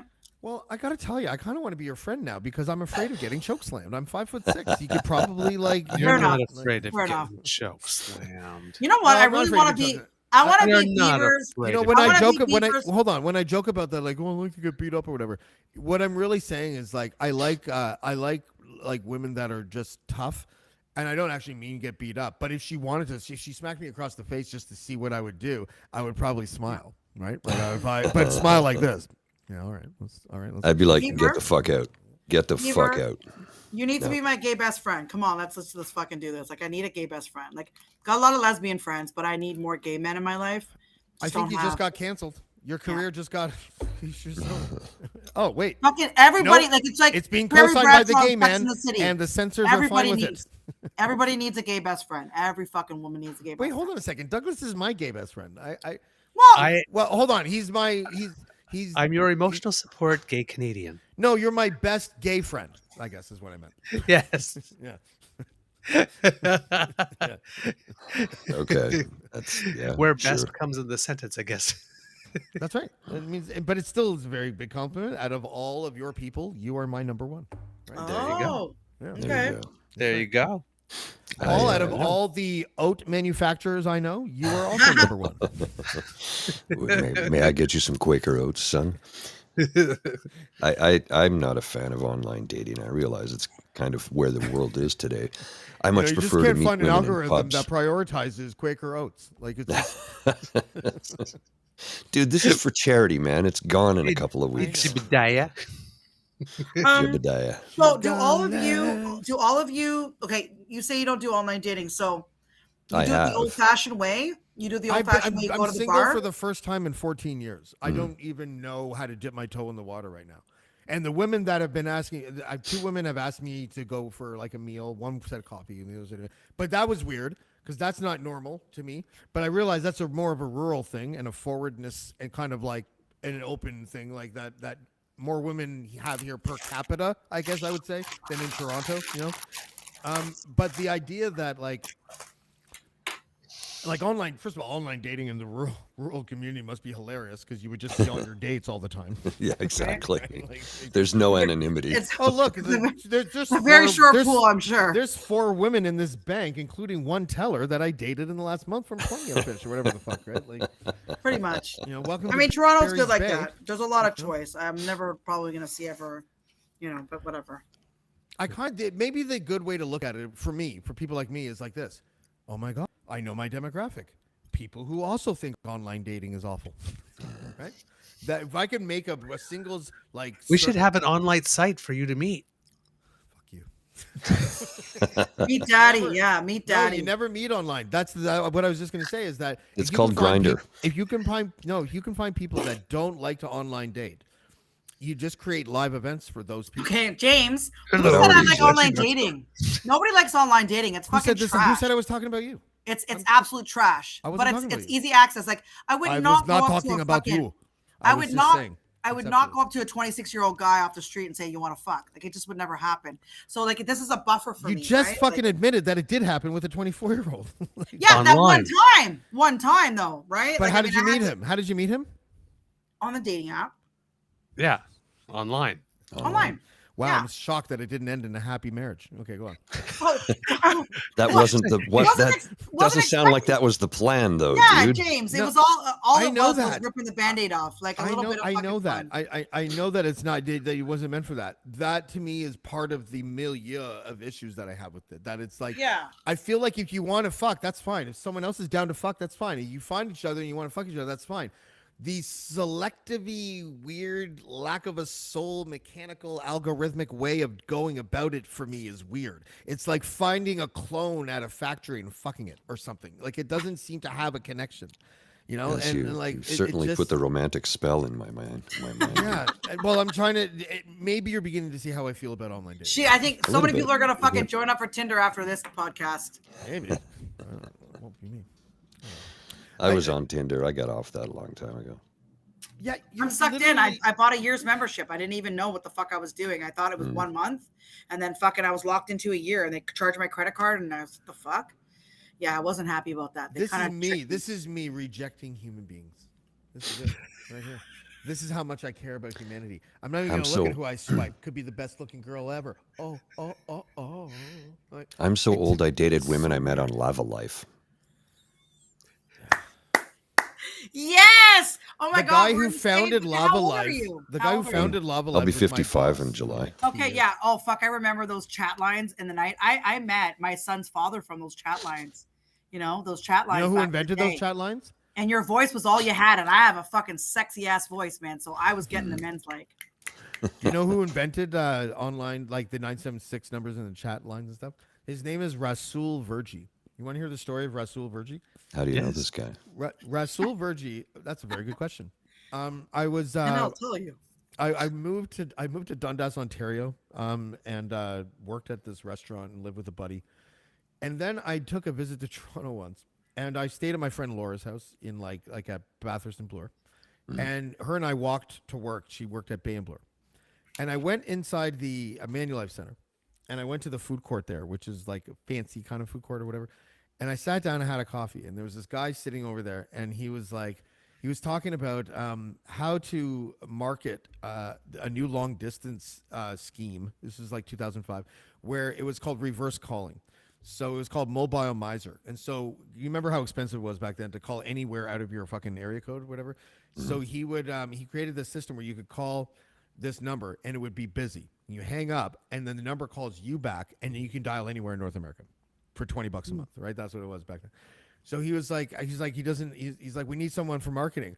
And I'm like, what you need is someone who knows how to reach the high student population in this city, because they're all trying to call home to their parents and they can't fucking do it.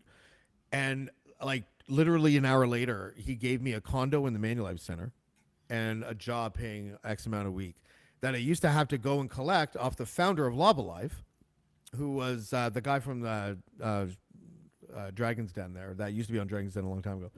I forget his name right now, but if someone Googles Lava Life founder, they'll find it in Dragon's Den.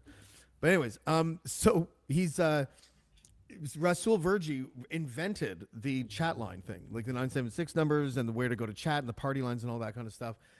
And then he co-founded Lava Life with that guy whose name escapes me, and sold his stock at a time where he got like 80 grand.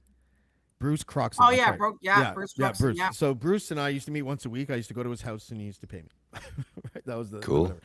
And then, but yeah, so Rasul gets out at like 80 grand or whatever the fuck. And literally like only like, I don't know, it was like a year or 18 months later or something like that. Bruce sells it for like, I think it was like $120 million or something like that. So the cool part of the story, this is what makes it sort of a movie, is that Bruce feels so bad. Won't just like, you know, make it rain on Rasul for a cool couple mil, but instead paltry feeds all his like schemes, all his like new ideas to get rich quick and everything like that, and funds them instead of just cutting them off like 3 or 4 million. You know? And so Rasul walks around, and I brought a guy with him once to meet him for a business thing or whatever, and it lasted like only 20 minutes, and I'm walking out with the guy, and he's like, James, have you seen Rasul's shoes? And then he's like, you can't meet with someone that has shoes that where you can see their toe. You can't. And so I realized that everything was a facade. Like he wore like $10,000 suits, but you know he didn't have any money. He lived in the penthouse of that building in the Manulife Center, which is pretty expensive, but he wasn't paying for it. Like he was like basically this like guy who's get rich quick scheme that he invented Lava Life basically, and then didn't get paid anything for it. And it was like a tragic kind of story. And so my joke would be like, Rasul was just here. And someone would be like, how did you know? I'm like, oh, you just got to follow the trail of shoe. Because his shoes were so bad. Like, But what's he doing now? I don't know. He's probably... have you guys not met people, especially in big cities, where they are literally like projecting super wealth and you find out that they have nothing? You don't see a George lot of that Santos. in this town. George mean- Santos is probably a good example. Like, I don't know. He's a congressman, so he has something. But I mean, people that are like Now. think they're good talkers. They probably have a secret drug problem. They have like Mm. 2 or 3 nice suits that are really nice and a watch that's probably fake, and they talk a good game. And they never Santos get had a Hermes scarf, a Burberry scarf, but he stole right. it from his roommate. really. You don't Yeah, see a lot of apparently he that was in this city. apparently he was delivering some speech at one point. For some reason, I think there was a gun control incident or whatnot, and like his former roommate is going, "Bitch, that's my scarf." Yeah. This is recent too. You don't see a lot of ostentatious displays of wealth in Ottawa, though, right? I mean, there's a lot of money here. Don't kid yourself. There's a lot of money here. Everybody thinks, oh, it's a government town. Well, it is, but 1.48 million, so 1.5 million basically in Ottawa-Gatineau. 134,000 work for the federal government. The rest are all private sector. And you got to understand, Silicon Valley North, there's a lot of money in this town. Mm-hmm. Oh yeah. But ostentatious displays of wealth are really frowned upon. Yeah, here. here's So, Yeah, Or the only time here- when I no. remember is when the people who owned the corral yeah. had bought that built their big house for themselves, and then they had pictures, and they also almost like they had like Egyptian pool boys with fans, like That's a fanning fan? around. while she was I've on been a- there. Michael while she was on Copeland's a house. chaise. Yeah, all in Michael and Marlene Copeland. I've been there. Yeah. I DJ'd a party there with a buddy years ago. It's a beautiful home. It's absolutely beautiful. But that's the closest to ostentatious I think we've ever had. Ottawa is Exactly. more of a briefcase opening in a parking garage town. Yes. Yeah. No? Well, you'd be shocked at the amount of Douglas is all pornography bad. that's He's filmed like, in I this dare you city. talk about my city like this. No, it's true. Don't ask me how I bought this house. Dude, it's the federal capital. There's clearly, like, if any corruption is happening, briefcases are getting opened in parking garages. There. Oh, That's yeah. just like everyone knows that. Well, they called him Or Deep wire Throat for a transfers reason, that way. right? So hold on. Okay, I don't know enough about that, Jenny. This is where we're shifting the conversation to something a little bit political, so you can either stay or go. It's Casual Friday. I no longer eject people randomly, but the next time a new guest comes in, we cycle you out, right? So then that's how it goes. But I don't know if anyone's coming in, so you could be. Well, here I'm for gonna an hour and a jump half. shortly though, because Okay. my sinuses are killing me. My allergies are kicking my ass tonight. That and I means just that you took have a Benadryl. secret cocaine problem, but that's fine. I get it. Let's get it. I've been there, man. Allergies. Not me, You got it. dude. Not me. At least I'm allergic to drugs. I took one sniff of that cocaine and I decided it wasn't for me. I forget where I heard that joke. He goes, "It didn't smell very good." I'm like, oh my god. First time I did cocaine, I think I just didn't. It just collected in my nostril and never actually. I never actually snorted it. Got I it into just the Sort of brain. sniffed it. I've I was never like, done I don't drugs, understand what so- the big is. That supposed to go through my blood vessels in my nostril? I don't get it. Like I didn't know about drips or anything like that. It was like that was a really big opportunity miss. Well, it's like during walked away the thinking when the it was nothing. vaccines first started coming out for COVID, and people going, "I'm not taking that. I don't know what's in it." And I'm like, dude, I've seen you do rails off the back of a toilet tank at the Pink Panther in Aylmer. Don't give me that shit. Don't tell me you give a damn what's in the vaccine. You've bought cocaine from a bouncer in a strip joint. Don't tell me that. I've seen you do it. Well, Yeah, well, but this that is only. different. But if you survive the night, danger's over. Yeah. With a potentially bad vaccine, you could die. that's the way. Anyway, You don't know what's. You bought a little baggie off of a bouncer in a club, dude. Yeah, That could have been a horse tranquilizer for all you know. well, the bouncers usually had the good shit, or they sold kinda the stuff fun, they though, didn't isn't know it? was good. I wouldn't No. know. There's Oh, I actually never used to done some- get. I used to get I was quietly paranoid every time I did E. That was in pill form and not pure MDMA form. Whenever he's I did speaking that, facts. He's always speaking facts. Like, I mean, the amount of overdoses that we see, and actually, yeah. sadly, the amount of women that die in our work line of work. I mean, I work pretty much downtown in the fucking in the thick of it all by Sherburne and Dundas, and it's like it's bad. Fentanyl is like real bad. Yeah. And everybody's dying from it. But so I get your your point around like people are worried about, the vaccine, but then, they're willing to go and take whatever on the Yeah, streets. and that's the ridiculous thing, right? Yeah. It's like, what is wrong with you? Yeah, for sure. Well, I The trust my vaccine dealer argument- more than I trust Health Canada. do you guys think Robert Kennedy Jr. is going to get assassinated? That's I random. haven't put much thought to it. Yeah. I know why? this is a random question. The reason I why mean, asked we're a is- political show, but it's not. No, the we don't reason really why I talk asked is about because him. Matt Taibbi put out a piece, and I don't. Oh, him. Yeah, I think there's nothing wrong with Matt Taibbi. He was a great journalist until he disagreed with a Until- couple of liberal journalists. Until and then- Daddy Lonnie. yeah. Until what? Until Daddy Lon E found his God gave him the Twitter files. And He oops. did, but he didn't. He made a mistake or two, but he wasn't like Matt Taibbi doesn't make this mistake the same way Tucker Carlson makes a mistake. No, Like his motivation wasn't ideological, right? but Like, Elon sort of cut bait on him rather quickly, though, didn't he? did he? He did what? Elon sort of cut bait on him kind of quickly, though, right? Because like he was all about Matt when he released the papers, and then a couple of weeks later, Matt was like, "Matt, who? New phone? Who this?" Pretty much. I don't know anything about that. Is that what happened? I didn't even know. That. Oh, pretty cat. Well, Oh, yes. now for some reason I is can't my- find it. This is my little asshole. He looks so soft. I must pet. He's so soft. Can I has cheeseburger? Yeah. Can I have cheeseburger? He's very cute. He's a little asshole, though. He really is an asshole. Okay, But I love him. Most cats are. I'm not gonna bother screenshotting. I'm just gonna read it. A 25-year-old Ray McGovern, fresh in the CIA, a believer in John F. Kennedy, sat for a lecture. A believer in John F. Kennedy sat for a lecture from a senior operations officer at the CIA, and was shocked by the rant he heard. The president is a coward. He failed to back us up on the Bay of Pigs. He's so cowardly. This is an awful, awful thing. That was the summer of 1963. 3 months later, John Kennedy was assassinated.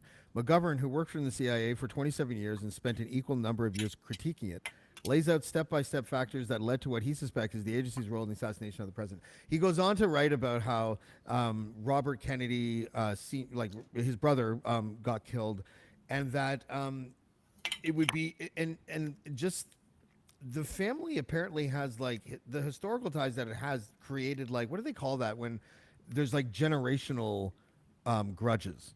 Like, it's like if your grandfather murders feud. my grandfather, but it's not even like an ongoing feud like that. It's just like the vengeance is forever kind of thing. But he's like saying that Robert Kennedy Jr., just to sort of like get tie a bow on it, it should be traveling with a lot of security. Like they're these, like someone's like a blood oath. Wow. Kind of thing. Like, it's just the Weird. And you know what the reasoning is? I don't know if it was that piece or a subsequent piece that I read, but there's one of them that says that it's not just because they're Kennedy or this or that. Well, it sort of is, because the most robust investigations that have happened, a lot of it happened with Kennedy money to get to the bottom of it, right? And so they feel like those are the investigations that are the best ones because they have the other side of the coin because they're the family, but also because they passed down what happened inside the family. So it's like there's people that feel that the Kennedys, the Kennedy clan, whatever the fuck you want to go, whoever that is now, that's why the John F. Kennedy Jr. died. That's the conspiracy. It's a fun conspiracy because either that family has the worst luck, you know what I mean? Like, just like, like the single shooter theory is still one of the stupidest things I've ever heard of. Yes. Like, and there's people now. Did you notice that when you were a kid, it was like common, maybe it's because of the Oliver Stone movie, but it was like common knowledge that it was a conspiracy. And then as I got older, and then somewhere in like 2012 maybe or something like that, all of a sudden it was like common knowledge that it was like a lone gunman. And I was like, what? When did that happen? Not according to the film I watched about 25 years ago. Well, still, like, there was a lot of embellishments in the Oliver Stone film, and so it made it easy to be criticized. But Back and to the Left will never convince me that there was not more than one shooter. Anyways, I didn't know what it evolved into. I'm going to bid you adieu because my head is pounding and I'm going to go get some sleep. So You don't I have will to see tell us you. the reason. See you You can later. just say, I'll see you next time on Casual Friday. I will see you next time on Casual Friday. All right, buddy. Guy. Yeah. The thing with Matt was it seems that at some point, I don't know what led to it, but Elon Musk did something with a Substack. It seems that the links were blocked to Substack. You couldn't retweet, or reply to any tweets that contained a Substack link, and Matt worked for Substack, and that's the reason why he was on Twitter. And Elon just sort of said, well, you can post your things here to Twitter. And he says, well, what good does that do me on Substack? But Elon was claiming that Substack was trying to download a massive portion of the Twitter database to bootstrap their Twitter clone. And so they considered their IP untrusted. And they just got into but he's on Substack, or he works for Substack. No, he's got like a publisher's account on Substack. Yeah. Yeah. So what did he do wrong though? No, it seems it's Substack. Oh. Elon says Substack was trying to download a massive portion of Twitter database. Oh. I guess they banned it. And then apparently Matt Taibbi came in and sort of like, well, I use this. Like, what the hell's going on? He like said, of all things, I learned earlier today that Substack links were being blocked on this platform. When I asked why, I was told it was a dispute over the new Substack's note platform. And it just goes on. And apparently they got into a big feud, and now they are not talking. They're at war with each other. Yeah, Matt Taibbi's a really good journalist, and he's like he took Hunter S. Thompson's job. Okay. When Hunter S. Thompson stopped working there, I don't know if it pardon me, I don't know if it was directly after Hunter S. Thompson stopped working or a little while later or whatever, but basically that the position was the same position. Yeah. He dropped acid and went to the Republican convention in I don't know what year it was, 99. I have no fucking idea. But which I think is the greatest thing ever. Imagine doing that. Imagine going to a Trump rally on acid. That would be the greatest fucking night of all time. Oh, it really would be. Yeah. He said, since sharing links to my articles is a primary reason I come to this platform, I was alarmed and asked what was going on. I was given the option of posting articles on Twitter instead. I'm obviously staying at Substack and will be moving to Substack Notes next week. That was at the beginning of April. So yeah, they were like this, and within the space of about a week and a half. That's not Matt's fault though. He's not. No, probably not. But it's just like, do it. But I mean, it is a Substack issue. I don't know. Does Twitter result in Substack subscriptions? I don't know. Apparently, they say that they started putting the links back on like the next day or something, and I don't know if they've resolved their feud, but whatever. I don't know. I don't hate it. Was just this weird thing because they were thick as thieves, and like Elon was like complimenting him left, right, and center, and like in a week and a half later, they were at each other's throats. But Matt Taibbi's reporting, he made one mistake, and I don't remember what it was, but he actually went back and apologized. I think, But it was, what was? Do you remember what the mistake was? Not off the top of my head, no. Okay, because whatever it was, it seemed like he caught it and did the right thing. Like that's what it felt like from where I was standing. But I don't remember what it was. But he's not ideological. He's one of those guys that's like, he's like, oh, I can't believe we live in a world where if I criticize the left, I'm a fucking far right person. And then the weird thing is when that happens to people like Matt Taibbi, who's not really like a hardcore progressive, but certainly not a conservative, is that they realize they can make money if they appear that they're a little bit more conservative. But I feel like he's largely resisted that. Like I feel like he's not one of those guys that's like, yeah, can't find. He was called like pro-Russian. He's like, and that's the crazy one. Do you believe any of those things that are like that use algorithms to ascertain whether or not you're a Russian ally as a publisher or a journalist? Like, and they put people like Glenn Greenwald on the list and Matt Taibbi on the list, and all these people on the list, and it's like, and they rely on an algorithm, and then a lot. So that came out like the first time I saw that was like a year and a half ago, maybe it was even 2 years ago. Like Andy Lee's on it in this country, and then when you find out how they do it, and you realize like there is like no safeguarding the fact that a year later you can prove it to be true on certain things. Like for example, it was a conspiracy theory of the highest proportions a year and a half ago when people were suggesting that there were U.S. special ops in Ukraine before the war even started. Everyone was like, that's bullshit. And then that airman in the United States leaked that classified information, and it turned there were 5 different countries and 51 different special ops teams that were already waiting for the war to start that were in Ukraine. But no one goes and corrects the record and be like, people reported that weren't in Russian Asian. Like there's a lot like Russia. Remember Russia in like the Trump election, the first? It was like saying, like the right would, as soon as they would hear Russia, they'd be like, oh, they'd roll their eyes because the left just said Russia all the time. They just said Russia, Russian money, Russia did this, Russia did that. And it's a weird part of our history because people don't have the stomach to look back and be like, even though we disagree with like basically everything, maybe this swath of people said, they were right about this because history bore them out to be right about that particular thing. We can't do that. We're too polarized. I can see that. Douglas, are you tired, buddy? No. Okay.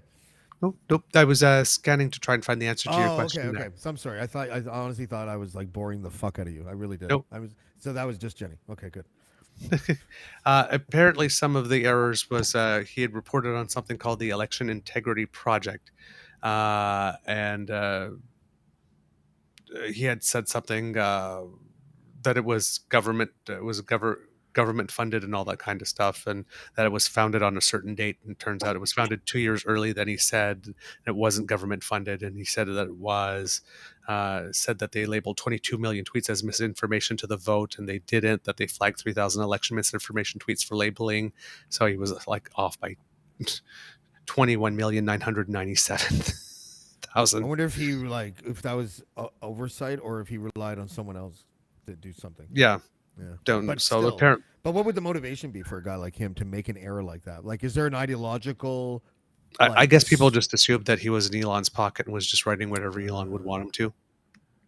Yeah, I don't That would think probably I be don't- my upset. I mean, if he paid him like a stupid amount of money, maybe. But why? I don't think Elon Musk would like. Why would it be worth that much? I don't know. I don't know. If the data bores out, Yeah. Matt Taibbi's really Yeah. intensely research oriented. He was the guy that really covered the financial crisis like better Yeah. than anybody on the planet. Yeah, but like you said, the article here it says is that he was interviewed by Mehdi Hassan, and Mehdi Hassan pointed out the errors, and he asked, "Why not fix the error? Do you not have editors at your site?" The Racket says, "I didn't realize that until now." Taibbi replied, and he said he stood by his story, but he ended up correcting 3 different tweets following the interview's recording. Well, I hope he didn't get. I mean, it would be a fun story if Matt Taibbi got like $20 million from Elon to try to cover his ass. But they, yeah, I don't buy it though. I think it was just sloppy, and he's allowed to be sloppy once in a while. You know, he spent 7 years doing what no other reporter in the United States did, which is completely like. You remember that guy in the Big Short that was played by the dude Batman there? What's his name? The Big Short that was in Yeah. Batman? Yeah, he was Batman. I forget his name all the time. Hold on. Like I'll every look it single up. time. Anyways, Edmonton. Okay. What's his name? Christian Douglas? Bale. That's right. Christian Bale plays that guy who's sort of autistic or something or on the spectrum, and he's like the money manager at a hedge Yes, hedge fund. I remember. Yeah, And he's the first guy that thinks about, hey, maybe we should look at what these credit default swaps That- are actually made that's of. Right? that's the one about the Yeah. banking crash, the financial crash, right? Yeah, so there's thousands and thousands and thousands of saw that. mortgages inside each credit default swap, and he's the only guy. And because they had a good rating, no one looked under the hood at what the individual mortgages look like, right? Right. And yeah, it's I forget the point that I was making because I went on a tangent. I did. What was I, I don't just think talking you about got before far that? enough in this. No. What I was drawing an analogy there for what I was talking about just before that, which was what, Douglas? Matt Taibbi. Yeah. Oh, yeah.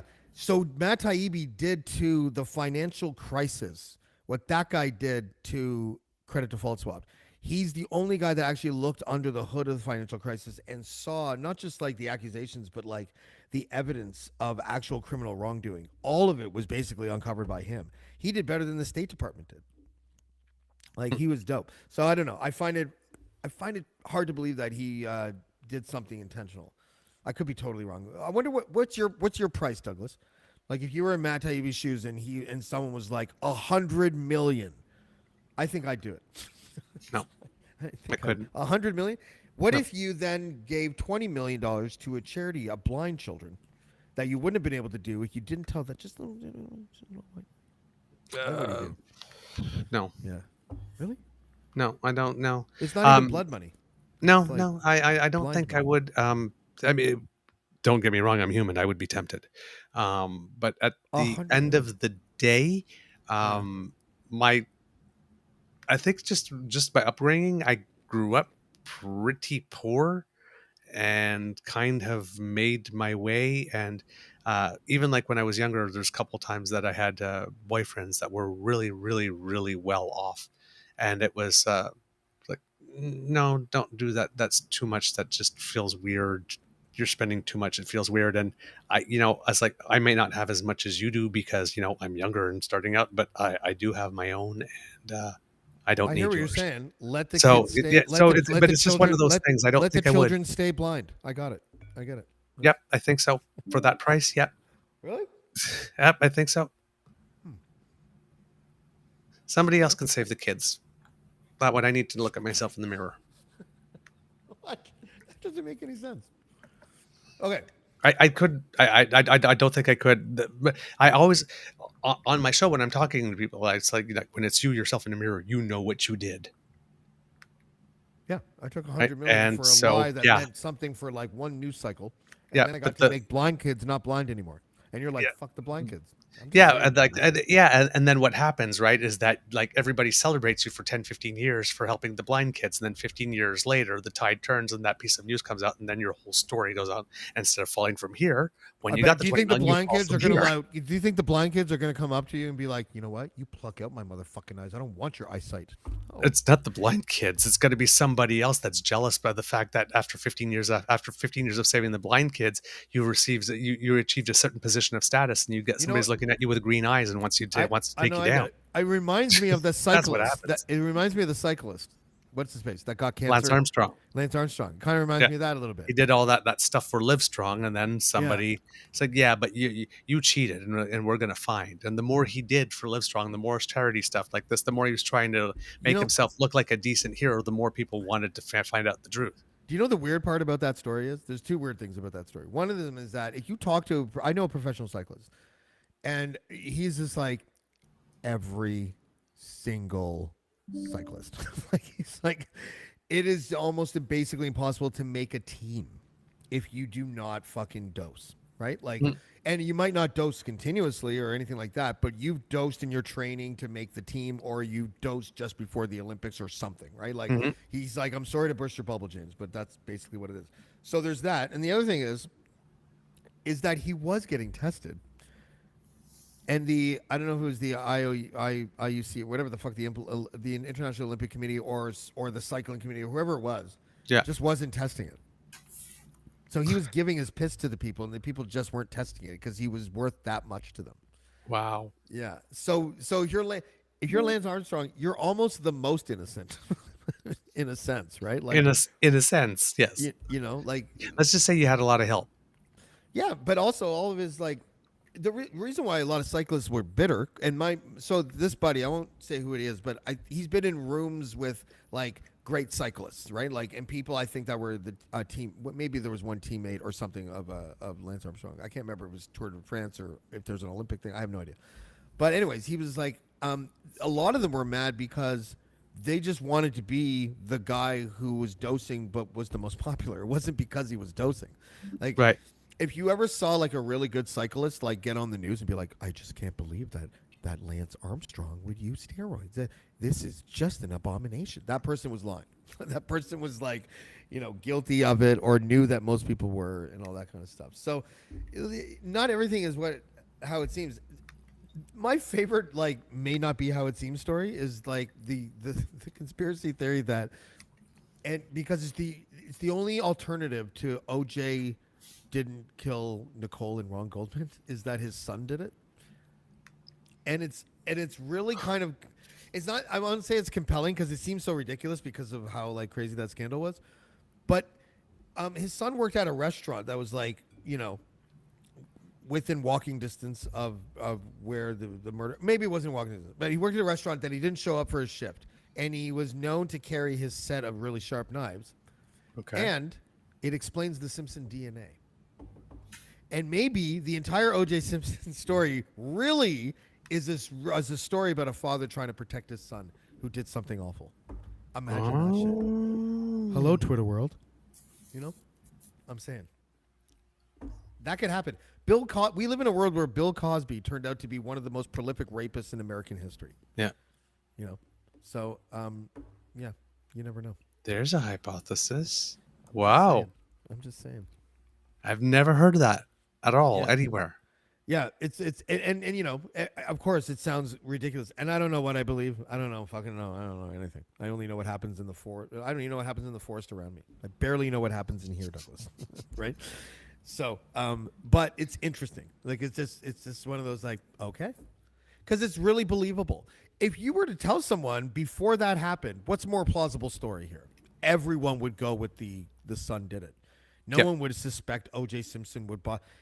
And you know what? I don't understand. Maybe it's because I've had nothing. to me, money does solve problems. Because like that's why with that analogy, with like if Elon Musk came up to me and said, "Fudge these numbers, I'll give you $100 million," the very first thing that I would think of is, okay, no one died, and I get to feed my great grandkids and maybe do a lot of charity work. I think I would tell the lie. I don't know what that says about me as a person, but I think like I would weigh it and weigh what kind of damage would it do, and what would I be able to do, and if what would I be able to do is a million times better than whatever potential damage, I would just fucking do it. I don't know. And I think a lot of people would. I really do. Especially if you didn't have to tell anyone and it was just like your and Elon's little secret. I have a hard time thinking that a lot of people would say no to that. I think like 80% of people would say yes to that at least. Well, like if it's one of those things, if it could be absolutely guaranteed that nobody would ever, ever, ever, ever find out. Yeah. Yeah. Maybe. It's not like giving the coordinates to like, you know, allied maybe I forces wouldn't be that so someone's going worried. to bomb or something like that. You're not painting laser targets. You know what I mean? Like, Now, I have to admit, if there was an absolute solid ironclad guarantee that nobody could find out, maybe it wouldn't be so moral. Maybe I would skip on them. But I'm a long game player, and I've seen these types of things come back many years later to bite people on the ass, and then they just lose everything. I just figured, like, yeah.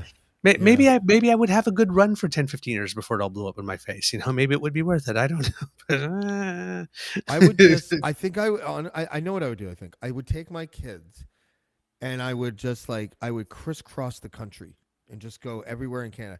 First of all, it serves the fear that I have of traveling. I have a fear of traveling now. Like, I don't want to, like, I don't want to go off this continent for some reason. Okay. And I barely want to go to the States, which is funny because I'm going to Britain and Britain, like, you know, maybe in a month or so. Oh, really? Nice. It's for the book. It's for the Plymouth Brethren book that I'm working on. And so, but I don't want to travel anywhere. So if I had $100 million, I would just do that. But I would be one of those guys that would buy houses in like 4 or 5 different spots, but never put furniture in it.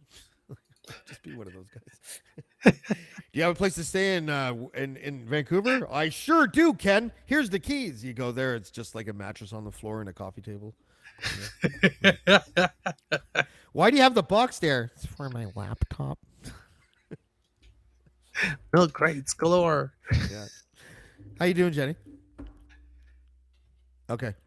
Thumbs Jenny. up. Jenny Gray, everybody. We're gonna let you go because we're wrapping in 5 minutes anyways. Thank you so much. Yeah. Okay.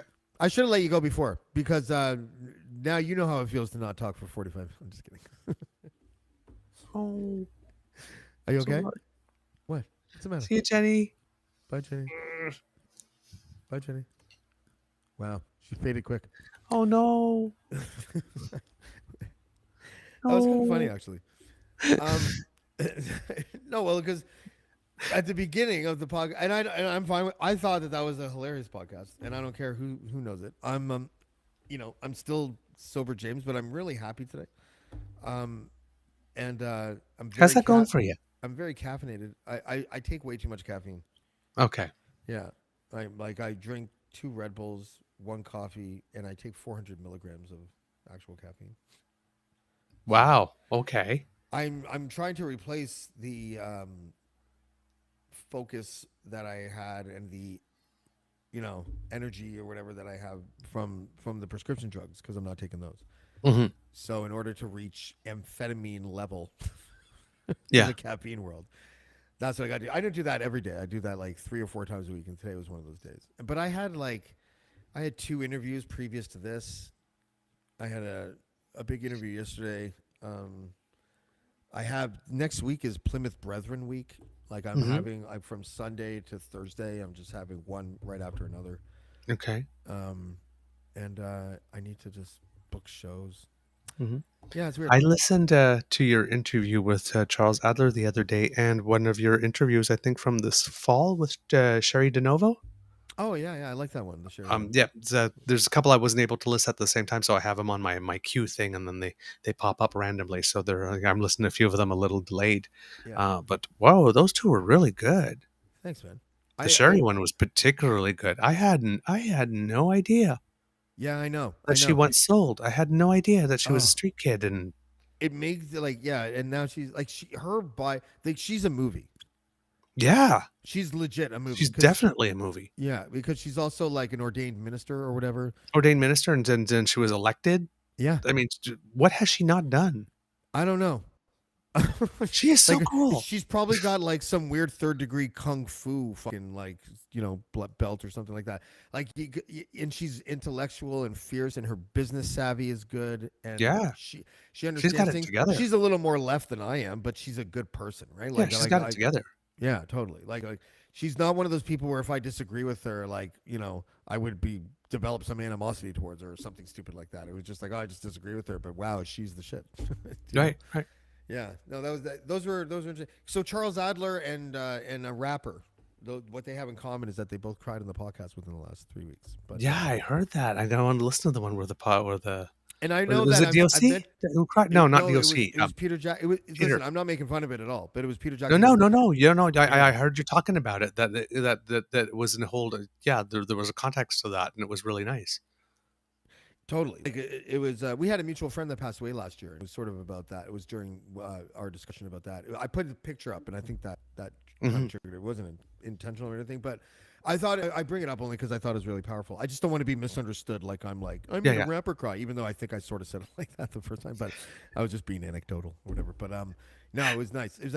It's I think so. I've had 240 podcasts, and I think I've made like someone cry like 7 or 8 times. So that's a pretty good percentage. Yep, That's pretty solid. Yeah. Usually, I'm the one who cries. I like it when people cry. I don't know what it's I never meet anyone because of where I live and because of the pandemic, right? Like I haven't, and to see someone be like honestly emotional, actually like it's almost like a relief for me. It's like, oh, someone's feeling something, and I can tell they're not Right? just sending me an emoji with a teardrop, like.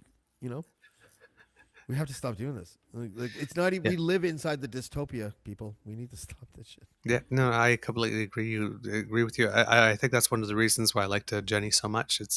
We're not. I find it ironic to say this because I am like this myself in one way. It's like I am very real, but I definitely do have that veneer. I care about what I look like. I do want people to like me. I'm careful about the face that I present to the world. Because it looks like Saddam Hussein and it triggers people who were victims of his regime. Come on, don't be like that, James. Let's have some fun. Come on. James, come on, man.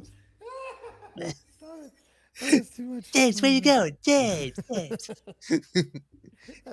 You were the world's first South Park Saddam Hussein live person impersonator. Like honestly, dude, this is a $1 billion idea. You know what? It's $1 million idea. We could take this on the road, and I think we can make $10 million in our very first year if we get the South Park boys involved. Broadway play. Oh Hello? my God, Broadway play of America, whatever the fuck that's called.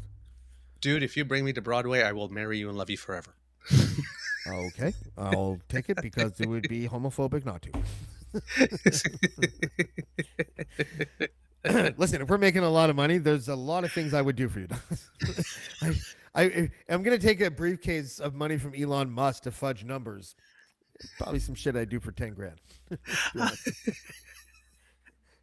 Less work, not as much like damage to my rep.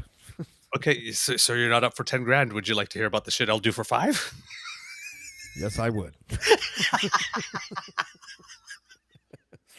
How about 2? I've got a list. Name your price. I'll tell you what I'll do. It gets dark at 2, my friend. Then you have to add animosity to that. Like, I could have 5. Now we'll do this.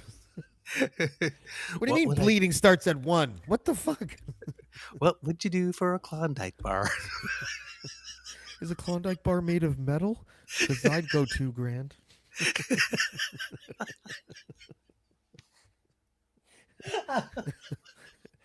Do you have anything in a cheese grater?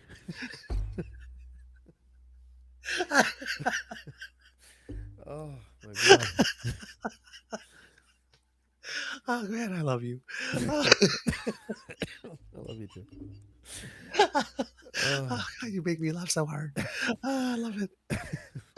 Jenny was crazy, eh? Like that was hilarious. Well, that's the thing, right? But the no, real, crazy in a good way. Like I don't. yeah, but that real, it's like, listen, like this thing happened to me. Yeah. Let me frickin' tell you how it went down. What was hilarious in that podcast was how, in the first half, it was like Jenny spoke for 45 minutes, and then I think I did the same thing in the second half, and Jenny was sitting. And you know what's funny is that I can tell. I think she's ADHD too, like because sometimes we can spot each other. Right? Yeah. Like it's like spotting a toupee. I think was the Seinfeld line Yep. or whatever. But I feel sometimes, and I'm not sure. I could be totally wrong about this, but at the end, I felt like she felt like this. If I'm in a social situation with 3 people, and one of them is a lot like me, hyperactive, talkative, like controls the conversation perhaps or anything like that, I become like almost like I feel hypoglycemic, but it's emotional. Like I'm just like why is this person taking all of the attention away from me? Like it's and I'm trying. Then you try to get a word in, and then they like do something that normally you would do, but it's at your expense. And like this is what it's like in my head sometimes, right? And it's just like, and I get like visibly upset. Like I've been with like my ex and stuff with when I like a friend of ours kid who's like a bit younger than us, and she could see that happening, and she was like rubbing my back, and I was just like, I'm gonna fucking this fucking guy, I swear to God, like because he was just sucking all the energy towards him, and it made me I was infuriated. How can he not know he's doing this to me? This is back when I drank, yeah. But most of the time I was a happy guy. I was a happy drunk. But like when I was around, anyways, my point is, I feel like Jenny at the end may have felt like I stole her wind or something. Yeah. Okay. I think women that hate men would say that I did that. And Paul. It takes all. Yeah, blame Paul. He's not here. Yeah. James, it just seems that perhaps you don't listen and learn from women. I'm just saying I went to the pub. That's all I'm saying. With 2 beautiful women, one on each arm, both of them taller than me. Listen, despite the fact that my penis is on the internet, it is art for one thing. And have I mentioned how much I respect women? Okay, I'm going to stop now because he's my co-host and I want to keep the show going. Oh, just busting balls. You guys can bust my balls anytime you want. You can bust them a lot harder. Okay? That's my promise to you. Douglas from the Eager Beaver podcast. Thanks, buddy. Oh, my friend, I love you so much. Thank I you love for you making too. this fun. I needed that tonight, actually. I really me needed too. this. Me too. I really did. Yeah. All right. All right. I'll see you next week. Bye, everyone. Bye, buddy. That's it. I don't know who's here. To you 9 people. Oh, we got back. We got out at 11 again. That's great. Oh, you know what else? I can feed it to my artificial intelligence editing software because it's under 2 hours. Haha. Thank you for joining.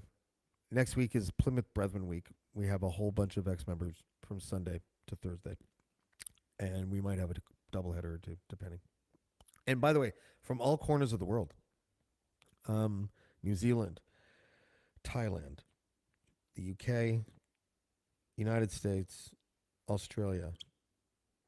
I don't even know if we have a Canadian, but literally we are hitting fucking continents here or whatever. Yeah, 5 different countries, I think it is.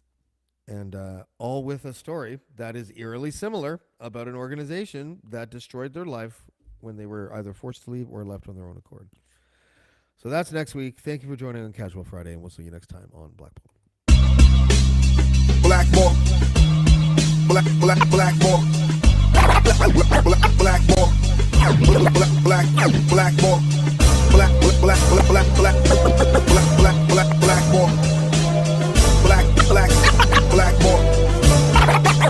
Blackballed.